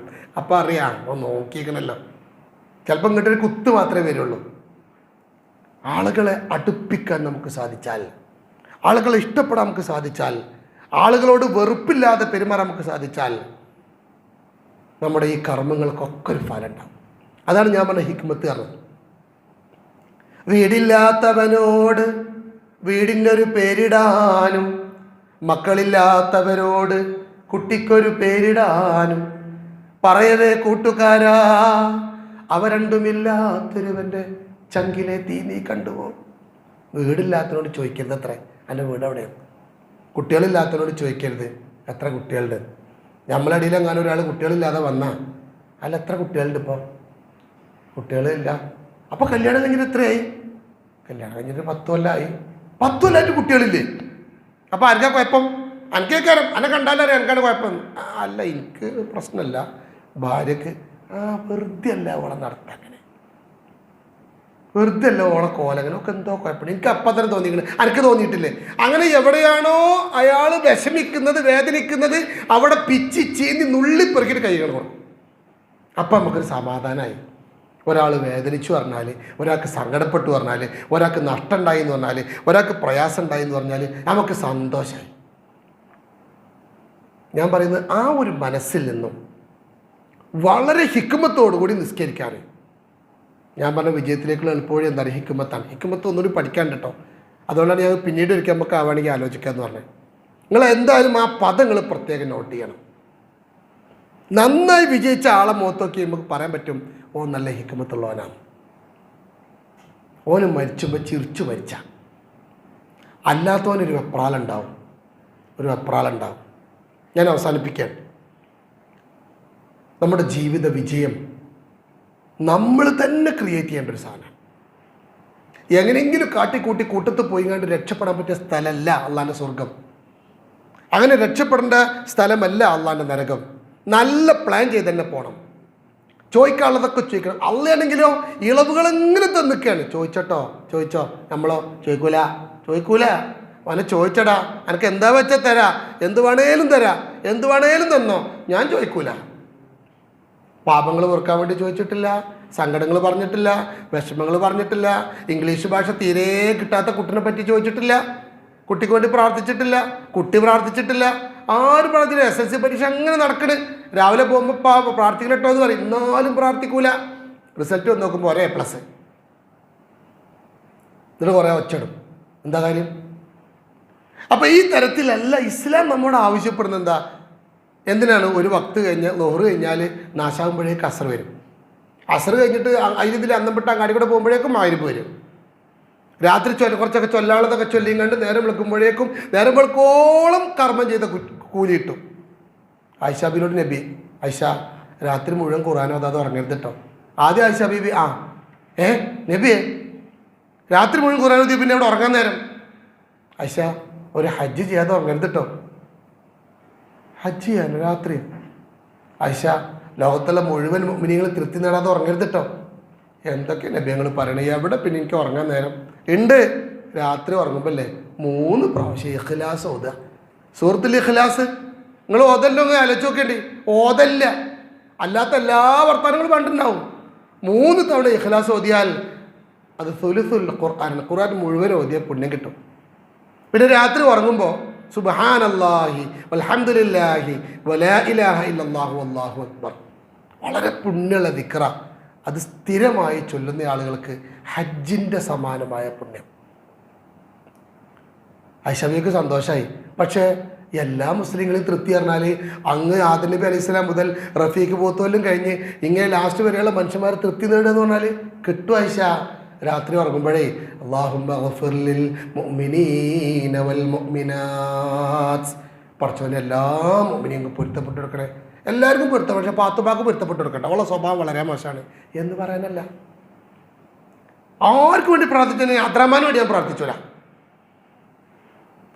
എന്ന് ചിന്തിക്കുന്ന ആൾക്കാർ ഹിക്മത്തുള്ളവരല്ല. എല്ലാം പറയുന്ന കൂട്ടത്തിൽ ഫലസ്തീനയ്ക്ക് വേണ്ടി പ്രാർത്ഥിക്കുക. അതിനിടക്ക് വാട്സപ്പിൽ വന്നതാണ് എന്തെങ്കിലും സഹായിക്കണം കേട്ടോ, അവർക്ക് വേണ്ടി പ്രാർത്ഥിക്കുക, എല്ലാവർക്കും വേണ്ടി പ്രാർത്ഥിക്കുക, കുറച്ച് സമയം മതി. ഈ തരത്തിൽ നമ്മൾ ചെയ്യേണ്ട കാര്യങ്ങൾ വളരെ ഹിക്മത്തോടുകൂടി ചെയ്താൽ നമ്മൾ വിചാരിച്ചത് റിസ്ക്കാണ്. ഒരു റിസ്ക്കുമില്ല. രാവിലെ എണീറ്റ ഉടനെ ഏതായാലും നിങ്ങളൊക്കെ ഉണരും. അൽഹംദുലില്ലാഹി ലദി അഹ്യാന ബഅദ മാ മാതന വഇലൈഹി നുശൂർ. അറിയില്ല, എഴുതിയെടുത്തോ, മറക്കുകയാണ്. അവിടെ പെരൻ്റെ അവിടെ വീടിൻ്റെ അവിടെ അങ്ങനെ ഒട്ടിച്ചു വെച്ചോ. ഞാനൊരിക്കൽ പെരുമ്പാവൂർ മക്ക മസ്ജിദിൽ ഇതുപോലത്തെ ഒരു ക്ലാസ്സിന് വേണ്ടി ചെന്നപ്പോൾ അതിനൊരു നോമ്പുറക്കാൻ തന്നെ വിടലില്ല. അപ്പോൾ നോമ്പുറക്കാൻ വേണ്ടി വീട്ടിൽ ചെന്നു. അപ്പോൾ അവിടെ നല്ലൊരു അന്തരീക്ഷം. തുറക്കുന്നിടത്ത് അവർ പ്രാർത്ഥന എഴുതി വെച്ചാണ്. ബാത്റൂമിലേക്ക് പോകുന്നു, ബാത്റൂമിൻ്റെ അവിടെ മറക്കല്ലേ മക്കളെ, അവിടെ ബാത്റൂമിലേക്കുള്ള പ്രാർത്ഥന വെച്ചിട്ടുണ്ട്. അല്ലാഹുമ്മ ഇന്നി അഊദു ബിക മിനൽ ഖുബുസി വൽ ഖബാഇസ്. ഭയങ്കര സന്തോഷം തോന്നി. അപ്പോൾ അങ്ങോട്ട് കയറിയപ്പോൾ ഞാൻ വിചാരിച്ചു ഇങ്ങോട്ട് ഇറങ്ങുമ്പോഴുള്ള പ്രാർത്ഥന ഉള്ളിലാണോ പുറത്താണോ. ഉള്ളിലിരുന്ന് ഞാനതിങ്ങനെ ആലോചിച്ച് പുറത്തിറങ്ങി വെക്കുമ്പോൾ നേരെ ഓപ്പോസിറ്റ് വാഷ് ബേസിൻ്റെ മുകളിൽ കുട്ടികൾക്ക് ഒഫ്രാനക്ക്, മുതിർന്നവർ ഒഫ്രാനക്ക് അൽഹംദുലില്ലാഹി ഹസബിൻ്റെ വാത്താനി. മോൾക്ക് പള്ളിക്ക് ഉസ്താദെ നമുക്ക് എത്താൻ ചിലപ്പോൾ നേരം പോകും, നമുക്ക് നിസ്കാരപ്പെടുന്ന ആക്കാം, ഏതായാലും നിങ്ങളപ്പോൾ ഒന്ന് നിസ്കരിക്കാൻ. അവർ പള്ളിൻ്റെ വീടിൻ്റെ മുകളിൽ നിസ്കരിക്കാൻ ചെന്നപ്പോൾ നിസ്കരിക്കുന്ന റൂമിൽ ഒരു ബോർഡ് ലോഹർ 1:05, അസർ 4 മണി. ഞാൻ ചോദിച്ചു ഇവിടെ വേറെ ആരെങ്കിലും ഇല്ല. പിന്നെ ഇതൊക്കെ ജമാഅത്ത്.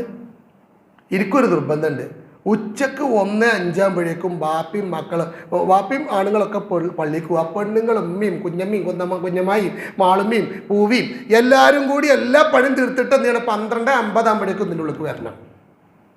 ഉമ്മമ്മ ഇമാമക്കും അല്ലെങ്കിൽ ഉമ്മച്ചി ഇമാമക്കും ഒക്കെ നിസ്കരിക്കണം. ചോറ് കൃത്യസമയത്ത് നമുക്ക് കിട്ടണം. 1:30 നിസ്കാരം, 5 ആൾ 5 നേരത്തെ. ഇങ്ങനെ പ്ലാൻ ചെയ്ത് എങ്ങനെ ഞാൻ എൻ്റെ ജീവിതത്തിലെ സന്ദർശനത്തിൽ ഏറ്റവും സന്തോഷം തോന്നിയ ഒരു വീടായിരുന്നു ആ വീട്. ഒരു വാപ്പ വിചാരിച്ചത് നടക്കും, ഒരു ഉമ്മ വിചാരിച്ചത് നടക്കും. ഈ തരത്തിൽ ഈ അർത്ഥത്തിൽ ഇസ്ലാമികമായ ജീവിതക്രമത്തിന് നമ്മൾ കൊടുക്കുന്ന പരിഗണന അത് മനസ്സിനോടുള്ള പരിഗണനയാണ്. അതെന്ത് ചെയ്യണം? ഹിക്മത്തോടുകൂടി കൈകാര്യം ചെയ്യാം. വീട്ടിൽ നിന്ന് ഇറങ്ങുമ്പോൾ ഏതായാലും വീട്ടിൽ നിന്ന് ഇറങ്ങല്ലേ, ബിസ്മില്ലാഹി തവക്കൽതു അലല്ലാഹ്. ഏതായാലും ചെരുപ്പിടണ്ടേ, വലത്തേക്കാലം ചെരുപ്പിടുക. ഏതായാലും ബാത്റൂമിലേക്ക് പോകണം, ചൊല്ലാളത് പഠിച്ചിട്ടുണ്ടാക്കുക. എത്ര പണിയൊന്നുമില്ല അതിന്, ഒരു പണിയില്ല. ഒരു വിശ്വാസിക്ക് സ്വർഗം നേടുക എന്നുള്ളത് സാഹസപ്പെട്ട ഒന്നല്ല, വളരെ മനോഹരമായി അത് നേടാൻ പറ്റുന്ന ഒരുപാട് അവസരങ്ങൾ അള്ളാഹുവിൻ്റെ ദീനിൽ അള്ളാഹുവിൻ്റെ റസൂൽ നമ്മെ ഓർമ്മപ്പെടുത്തിയിട്ടുണ്ട്. അവസാനിപ്പിച്ചുകൊണ്ട് എനിക്ക് പറയാനുള്ളത്, നാം ആരോടും ശത്രുതയില്ലാതെ, പുതിയ കാലത്ത് ഇപ്പോൾ പിന്നെ കൗമാരക്കാരായ കുട്ടികൾ വളരെ അപകടം നിറഞ്ഞ, ഞാൻ കഴിഞ്ഞ ദിവസം വീട്ടിൽ നോമ്പറക്കാൻ വേണ്ടി ചെന്നപ്പോൾ രാവിലെ നമ്മളൊന്ന് വീട്ടിൽ നിന്ന് സ്വസ്ഥമായി ഉറങ്ങുമല്ലോ, ഉണന്നിങ്ങനെ മുറ്റത്തേക്ക് ഇറങ്ങിയപ്പോൾ എൻ്റെ മകൻ ചുറ്റിയും പിടിച്ചിങ്ങനെ പുറത്തേക്ക്. അപ്പോൾ ഞാൻ വെച്ചാൽ എന്താപ്പാ? അല്ല ചുറ്റിക, സൈക്കിളിനെന്താ?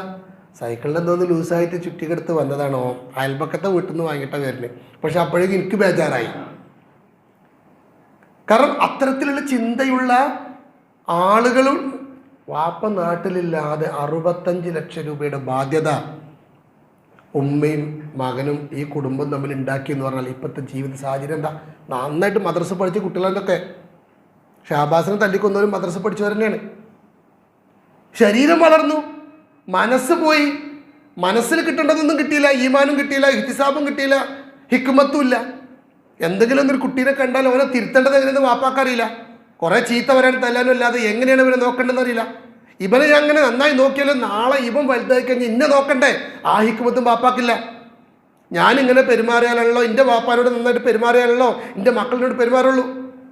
നിങ്ങൾ കുട്ടികളെങ്ങനെ സ്നേഹിച്ച് മഴ തരും, നിങ്ങൾക്ക് അവിടെ പോയി ഇരുന്നൂടെ വാപ്പാനോട്? ഞാൻ നിങ്ങളോട് പറഞ്ഞിട്ട് ഇങ്ങോട്ട് പുറത്തേക്ക് ഇറങ്ങി വരരുത് എന്ന് ഉമ്മാനോട്. എന്നിട്ട് ഉമ്മ എന്ത് ചെയ്യുന്നു, പിന്നെ ഈ കുട്ടിയിൽ നിന്ന് നീതി പ്രതീക്ഷിക്കുക. അത്ഭുതകരമായ അബദ്ധങ്ങളാണ് ഇന്ന് നമ്മൾ ചെയ്തുകൊണ്ടിരിക്കുന്നത്. അപ്പോൾ അതുകൊണ്ട് വിജയിക്കാനുള്ള ഏറ്റവും നല്ല മാർഗം എന്ന് വെച്ചാൽ ഹിക്മത്തോടുകൂടി ചെയ്യാവുന്നതിൻ്റെ പരമാവധി, ചെല്ലാവുന്നതിൻ്റെ പരമാവധി നമ്മൾ ചെയ്തും പ്രവർത്തിച്ചും നമ്മുടെ ജീവിതത്തെ മാറ്റിയെടുക്കുക. റസൂലുള്ളാഹി സ്വല്ലല്ലാഹു അലൈഹി വസല്ലം പറഞ്ഞൊരു ഹദീത്ത് കൂടി പറഞ്ഞുകൊണ്ട് ഞാൻ അവസാനിപ്പിക്കുകയാണ്. കാരണം റജുലാനി ഫി ബനി ഇസ്രായേൽ, ബനി ഇസ്രായേൽ 2 ചെറുപ്പക്കാർ, 2 കുട്ടികൾ. ഫക്കാന അഹദുഹുമായി ഇതിനപ്പോ ഒരാൾ ഭയങ്കര മോശം കുട്ടിയാണ്. 24 മണിക്കൂർ വാട്സപ്പ്, ഫേസ്ബുക്ക്, പിന്നെ എന്ത് ഫെയറാണ് മോനെ, എന്ത് കളിയാണ് കളിച്ചാൽ പറയും, ഫ്രീ ഫയറോ? നിങ്ങൾക്കല്ലേ അത് അറിയുള്ളൂ. ഇന്നലെ എൻ്റെ പള്ളിയിലൊരു കുട്ടീൻ്റെ അടുത്ത് വന്നിനി. അപ്പോൾ എൻ്റെ അടുത്തൊരു ടാബുണ്ട്. ഉസ്താദിനടുത്ത് ടാബൊക്കെ ഉണ്ടോ? ഞാൻ പുതിയ സ്ഥലത്താണ്. നോക്കട്ടെ. അപ്പോൾ അതൊക്കെ തിരഞ്ഞിക്കണം. അപ്പോൾ അതിൽ ഈ സാധനമല്ല.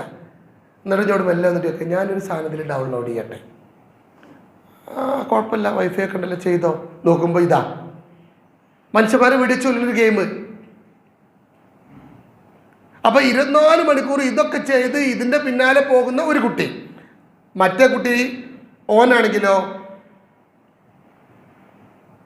വല്ലാഖുറു മുജ്തഹിദുൻ ഫിൽ ഇബാദ. 2ാമത്തെ കുട്ടി നല്ല കുട്ടി, ബാങ്ക് കൊടുക്കാനുണ്ടാവും, ഇഖാമത്ത് കൊടുക്കാനുണ്ടാവും, ഇപ്പച്ചിനപ്പോൾ പള്ളിയിൽ പോകാനുണ്ടാകും, പള്ളി കഴുകാനുണ്ടാകും, നോമ്പുറക്കുമ്പോൾ പത്തക്ക് ഇതൊക്കെ എടുത്തൊക്കെ ഉണ്ടാവും. എല്ലാ സംഗതിയും സജീവമായ 2 കുട്ടികൾ ഒരു വാപ്പാൻ്റെ. അങ്ങനെ ഫക്കാന ലാ യസാലുൽ മുജ്തഹിദുൽ യറൽ ആഖർ ഹലിൽ ദംബു ഫയഖൂലു അഖ്സിർ. ഈ കുട്ടി ഓരോന്ന് കാട്ടുമ്പം ഈ മൂത്ത കുട്ടി പറയത്രേ, എടാ നിർത്ത്, മതി, ഗെയിം കളിച്ചാൽ മതി, ഇപ്പോൾ പള്ളി പോവുക, ആപ്പ് പോയി.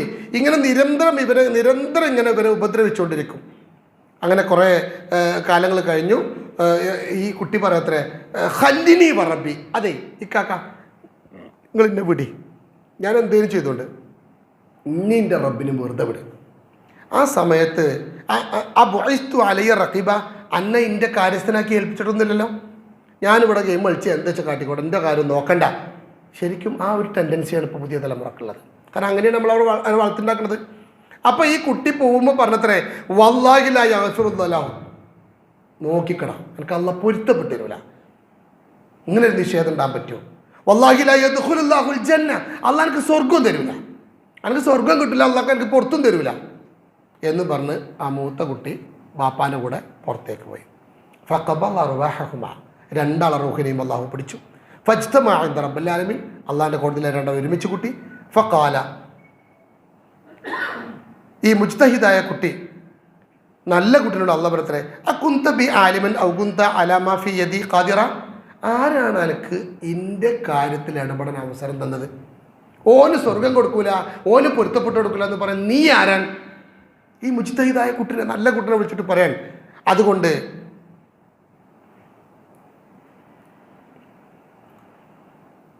ഫഖാൽ മുദ്നിബി, കുറ്റവാളിയായ കുട്ടിയോട് അള്ളാഹു പറയത്രേ, ഇദ്ഹബ്, മോനെ നീ പൊയ്ക്കോ, ഫദ്ഖുലിൽ ജന്നത ബിറഹ്മതി, എൻ്റെ കാരുണ്യം കൊണ്ട് നിനക്ക് സ്വർഗത്തിൽ പ്രവേശിക്കാം. വളരെ ശ്രദ്ധിക്കണം കേട്ടോ, കുറ്റം ചെയ്യുന്ന കുട്ടിനോട്. മറ്റേ കുട്ടിനോട് പറയത്രേ, ഫഖാൽ ആഖിറു ഇദ്ഹബു ബിഹി ഇലന്നാർ, ഇവനെ നിങ്ങൾ നരകത്തിൽ കൊണ്ടുപോയി ഇട്ടോളി. ഈ ഹദീസ് അവസാനിപ്പിച്ച് ഇമാം അബൂ ഹുറൈറ പറയാണ്, വല്ലദി നഫ്സി ബിയദിഹി ലതകല്ലമു ബികലിമത്തിൻ ഔ ബഖദ ദുനിയാഹു ആഖിറഹു, നിങ്ങളെ ഒപ്പമുള്ള ആളുകളോട് പറയുന്ന ഒരൊറ്റ വാക്ക് മതിയാവും, ഒരു വാക്ക് മതിയാകും നിങ്ങളെ ദുനിയാവും ആഖിറവും നഷ്ടപ്പെടാൻ. പുതിയ കാലത്തെ മക്കളോടുള്ള പെരുമാറ്റം, കുടുംബത്തോടുള്ള പെരുമാറ്റം, സഹപ്രവർത്തകരോടുള്ള പെരുമാറ്റം, നാട്ടുകാരുള്ള പെരുമാറ്റം, അത് ഏറ്റവും മികച്ച രീതിയിലാക്കി പറയേണ്ടത് മാത്രം പറഞ്ഞ്, ആവശ്യമില്ലാത്ത വല്ലതും സംഭവിച്ചാൽ പൊരുത്തപ്പെടിച്ച്, അങ്ങനെ വളരെ സ്നേഹത്തോടെ ഹിക്മത്തോടു കൂടി നമുക്ക് നമ്മുടെ സ്വർഗം പണിയാൻ സാധിക്കണം. അതോടൊപ്പം ഫലസ്തീൻ അടക്കമുള്ള ഇരകൾക്ക് വേണ്ടിയുള്ള പ്രാർത്ഥനയുമൊക്കെ നമ്മുടെ ജീവിതത്തിൻ്റെ ഭാഗമാക്കണം. അങ്ങനെ ഈ റമദാൻ കഴിഞ്ഞു പോകുമ്പോൾ ഒരു കാര്യം ഉറപ്പിച്ചിട്ട് ഈ റമദാൻ പോകുന്നത്, അടുത്ത റമദാൻ ഞാൻ ഉണ്ടാവില്ല എന്നെ മനസ്സിലാക്കിയാൽ ഈ റമദാൻ ധന്യമായ അനുഭവമാക്കി വിജയത്തിൻ്റെ മാനദണ്ഡമാക്കി കൊണ്ടുവരാൻ നിങ്ങൾക്ക് സാധിക്കും, നമുക്ക് സാധിക്കും. നന്നായിട്ട് പ്ലാൻ ചെയ്താൽ അതിനൊരു പ്രയാസവും നമുക്കുണ്ടാവുകയില്ല. അല്ലാഹു സുബ്ഹാനഹു വ തആല നമ്മെല്ലാവരെയും നല്ല ഹിക്മത്തുള്ള കാര്യങ്ങളെ വൈകാരികമായി ഉൾക്കൊള്ളാൻ അതിൻ്റെ ആത്മീയമായ ആ സത്ത ഉൾക്കൊള്ളുന്ന നല്ല പ്രവർത്തകരിൽ അല്ലാഹു നമ്മെല്ലാവരെയും ഉൾപ്പെടുത്തി അനുഗ്രഹിക്കുമാറാവട്ടെ. നമ്മുടെ തെറ്റുകളും കുറ്റങ്ങളും വീഴ്ചകളും കുറവുകളും അള്ളാഹു വിട്ടുപുറത്ത് മാപ്പാക്കി നമ്മെല്ലാവരെയും അനുഗ്രഹിക്കുമാറാവട്ടെ. ജീവിക്കുന്ന കാലത്തോളം അള്ളാഹു നമ്മെല്ലാവരെയും ഇസ്സത്തിലും അഭിമാനത്തിലും ജീവിക്കാൻ അവസരം നൽകി അനുഗ്രഹിക്കുമാറാവട്ടെ. അള്ളാഹുവെ, വിശുദ്ധ റമദാൻ മാസം ഞങ്ങളോട് ഇങ്ങനെ വിട പറഞ്ഞുകൊണ്ടിരിക്കുകയാണ്. സന്തോഷത്തോടെ റമദാനിലെ കർമ്മങ്ങൾ ചെയ്യാൻ, നമസ്കരിക്കാൻ, നോമ്പെടുക്കാൻ, തറാവീഹ് നിസ്കരിക്കാൻ, ഖുർആൻ പാരായണം ചെയ്യാൻ, ദിക്റും തസ്ബീഹും ചെല്ലാൻ ഞങ്ങൾക്ക് നീ തൗഫീഖ് ചെയ്യണമേ തമ്പുരാനെ. ഞങ്ങളുടെ കർമ്മങ്ങൾ നീ എല്ലാ അർത്ഥത്തിലും സ്വീകരിച്ച് ഞങ്ങൾ നീ പ്രത്യേകം അനുഗ്രഹിക്കണമേ റബ്ബേ. ഏതെങ്കിലും അർത്ഥത്തിൽ കുറവുകളോ പാളിച്ചകളോ വീഴ്ചകളോ ഉണ്ടെങ്കിൽ അതൊക്കെ നീ വിട്ടുപുറത്ത് മാപ്പാക്കി ഞങ്ങൾ നീ അനുഗ്രഹിക്കണമേ തമ്പുരാനെ. ലോകത്തിൻ്റെ നാനാഭാഗത്തും ഇസ്ലാമിന് വേണ്ടി പോരാടിക്കൊണ്ടിരിക്കുന്ന പോരാളികൾക്ക് നീ വിജയം നൽകണമേ തമ്പുരാനെ. പലസ്തീനിലെ മക്കൾക്ക് നീ അവരെ നീ പ്രത്യേകം സഹായിക്കണമേ തമ്പുരാനെ. ഇസ്ലാമിൻ്റെ ശത്രുക്കളെ നീ പരാജയപ്പെടുത്തണമേ റബ്ബേ. അള്ളാഹുവിൻ്റെ ദീനിൻ്റെ മാർഗത്തിൽ മനസ്സുറച്ചു നിൽക്കുന്ന നല്ല മുത്തഖീങ്ങളിൽ, മുഖ്ലിസീങ്ങളിൽ, പോരാളികളിൽ ഞങ്ങളെയും ഞങ്ങളുടെ മക്കളെയും കൂട്ടുകുടുംബങ്ങളെയും നീ പ്രത്യേകം അനുഗ്രഹിക്കണമേ തമ്പുരാനെ. ലഹരിയുടെ ഒരു പ്രയാസം ഇന്ന് പൊതുവെ പറഞ്ഞു കേൾക്കുന്നുണ്ട്. ഞങ്ങളെ എല്ലാവിധ ലഹരിയിൽ നിന്നും മാറി ഇസ്ലാമും അള്ളാഹുവും ദീനും ലഹരിയായി മാറുന്ന ഞങ്ങളെ മക്കളെ നീ ഉൾപ്പെടുത്തി അനുഗ്രഹിക്കണമേ തമ്പുരാനെ. ധാരാളം ആളുകൾ പ്രാർത്ഥന കൊണ്ട് വസിയത്ത് ചെയ്തവരുണ്ട്. നീ അവർക്കെല്ലാവർക്കും മഗ്ഫിറത്തും മർഹമത്തും ആരോഗ്യവും ദീർഘായുസ്സും ബർക്കത്തും റിസ്ക്കും നൽകി അവരെയും ഞങ്ങളെയും നീ അനുഗ്രഹിക്കണമേ തമ്പുരാനെ. രോഗികളായ ആളുകൾ ധാരാളം ഞങ്ങളുടെ വീടുകളിലുണ്ട്, പ്രയാസമുള്ളവരുണ്ട്. അള്ളാഹുവെ, ജീവിതം ഹൈറാവുന്നിടത്തോളം കാലം സന്തോഷത്തിലും അഭിമാനത്തിലും ജീവിക്കാൻ ഞങ്ങളെ രോഗികൾക്ക് നീ അവസരം നൽകണമേ തമ്പുരാനെ. മരണം ഹൈറാകുന്ന സമയത്ത് കലിമ ഉച്ചരിച്ച് മരിക്കുന്ന മുത്തഖങ്ങളിൽ അവരെയും ഞങ്ങളെ നീ ഉൾപ്പെടുത്തി അനുഗ്രഹിക്കണമേ തമ്പുരാനെ. എല്ലാത്തിനും ഉപരി വിശുദ്ധ റമദാൻ വിട പറയുന്ന സമയത്ത് ഈ ലോകത്ത് ഈ കാലം വരെ നിർവഹിച്ചതിൽ ഏറ്റവും മനോഹരമായ റമദാനാക്കാൻ, ഏറ്റവും മനോഹരമായ നമസ്കാരവും നോമ്പും സക്കാത്തും ഉംറയും അടക്കമുള്ള കർമ്മങ്ങൾ നിർവഹിക്കുവാൻ ഞങ്ങൾക്ക് നീ അവസരം നൽകണമേ തമ്പുരാനെ. എല്ലാവിധ പാളിച്ചകളിൽ നിന്നും, എല്ലാവിധ പ്രയാസങ്ങളിൽ നിന്നും, അപകടങ്ങളിൽ നിന്നും, അപമാനങ്ങളിൽ നിന്നും ഞങ്ങളെല്ലാവരെയും നീ കാത്തുരക്ഷിച്ച് അനുഗ്രഹിക്കണമേ തമ്പുരാനെ. എല്ലാത്തിനും ഉപരി നിൻ്റെ വിളി വരുന്ന സമയത്ത്, അള്ളാഹുവെ, മരിക്കുന്ന സമയത്ത് ഞങ്ങളെല്ലാവരും കരഞ്ഞുകൊണ്ട് ലോകത്തേക്ക് വന്നവരാണ്. കുടുംബങ്ങളെല്ലാവരും പൊട്ടിക്കരഞ്ഞിരിക്കുമ്പോൾ തന്നെ ചിരിച്ചുകൊണ്ട് മരിക്കുന്ന മുത്തഖീങ്ങളിൽ, അള്ളാഹുവെ, നെറ്റിത്തരത്തിൽ വീർപ്പോടുകൂടി മരിക്കുന്നവരിൽ, അള്ളാഹുവെ, ലാ ഇലാഹ ഇല്ലല്ലാഹ് എന്ന കലിമ നാവിന് പടപടപ്പില്ലാതെ ഉച്ചരിക്കുന്നവരിൽ, അള്ളാഹുവെ, സ്വർഗത്തിൻ്റെ ഫോട്ടോ കണ്ട് മരിക്കുന്നവരിൽ, പാപികളായ ദോഷികളായ ഞങ്ങളെ നീ ഉൾപ്പെടുത്തി ഭാഗ്യം നൽകി ഞങ്ങളെ നീ അനുഗ്രഹിക്കണമേ തമ്പുരാനെ. റബ്ബനാ തഖബ്ബൽ മിന്നാ ഇന്നക അൻത സമീഉൽ അലീം വതുബ് അലൈനാ ഇന്നക അൻത തവ്വാബുർ റഹീം വഗ്ഫിർ ലനാ യാ ഗാഫിർ ലിൽ മുദ്നിബീൻ ആമീൻ ബിറഹ്മതിക യാ അർഹമർ റഹീമീൻ. അസ്സലാമു അലൈക്കും വറഹ്മത്തുള്ളാഹി വബറകാതുഹു.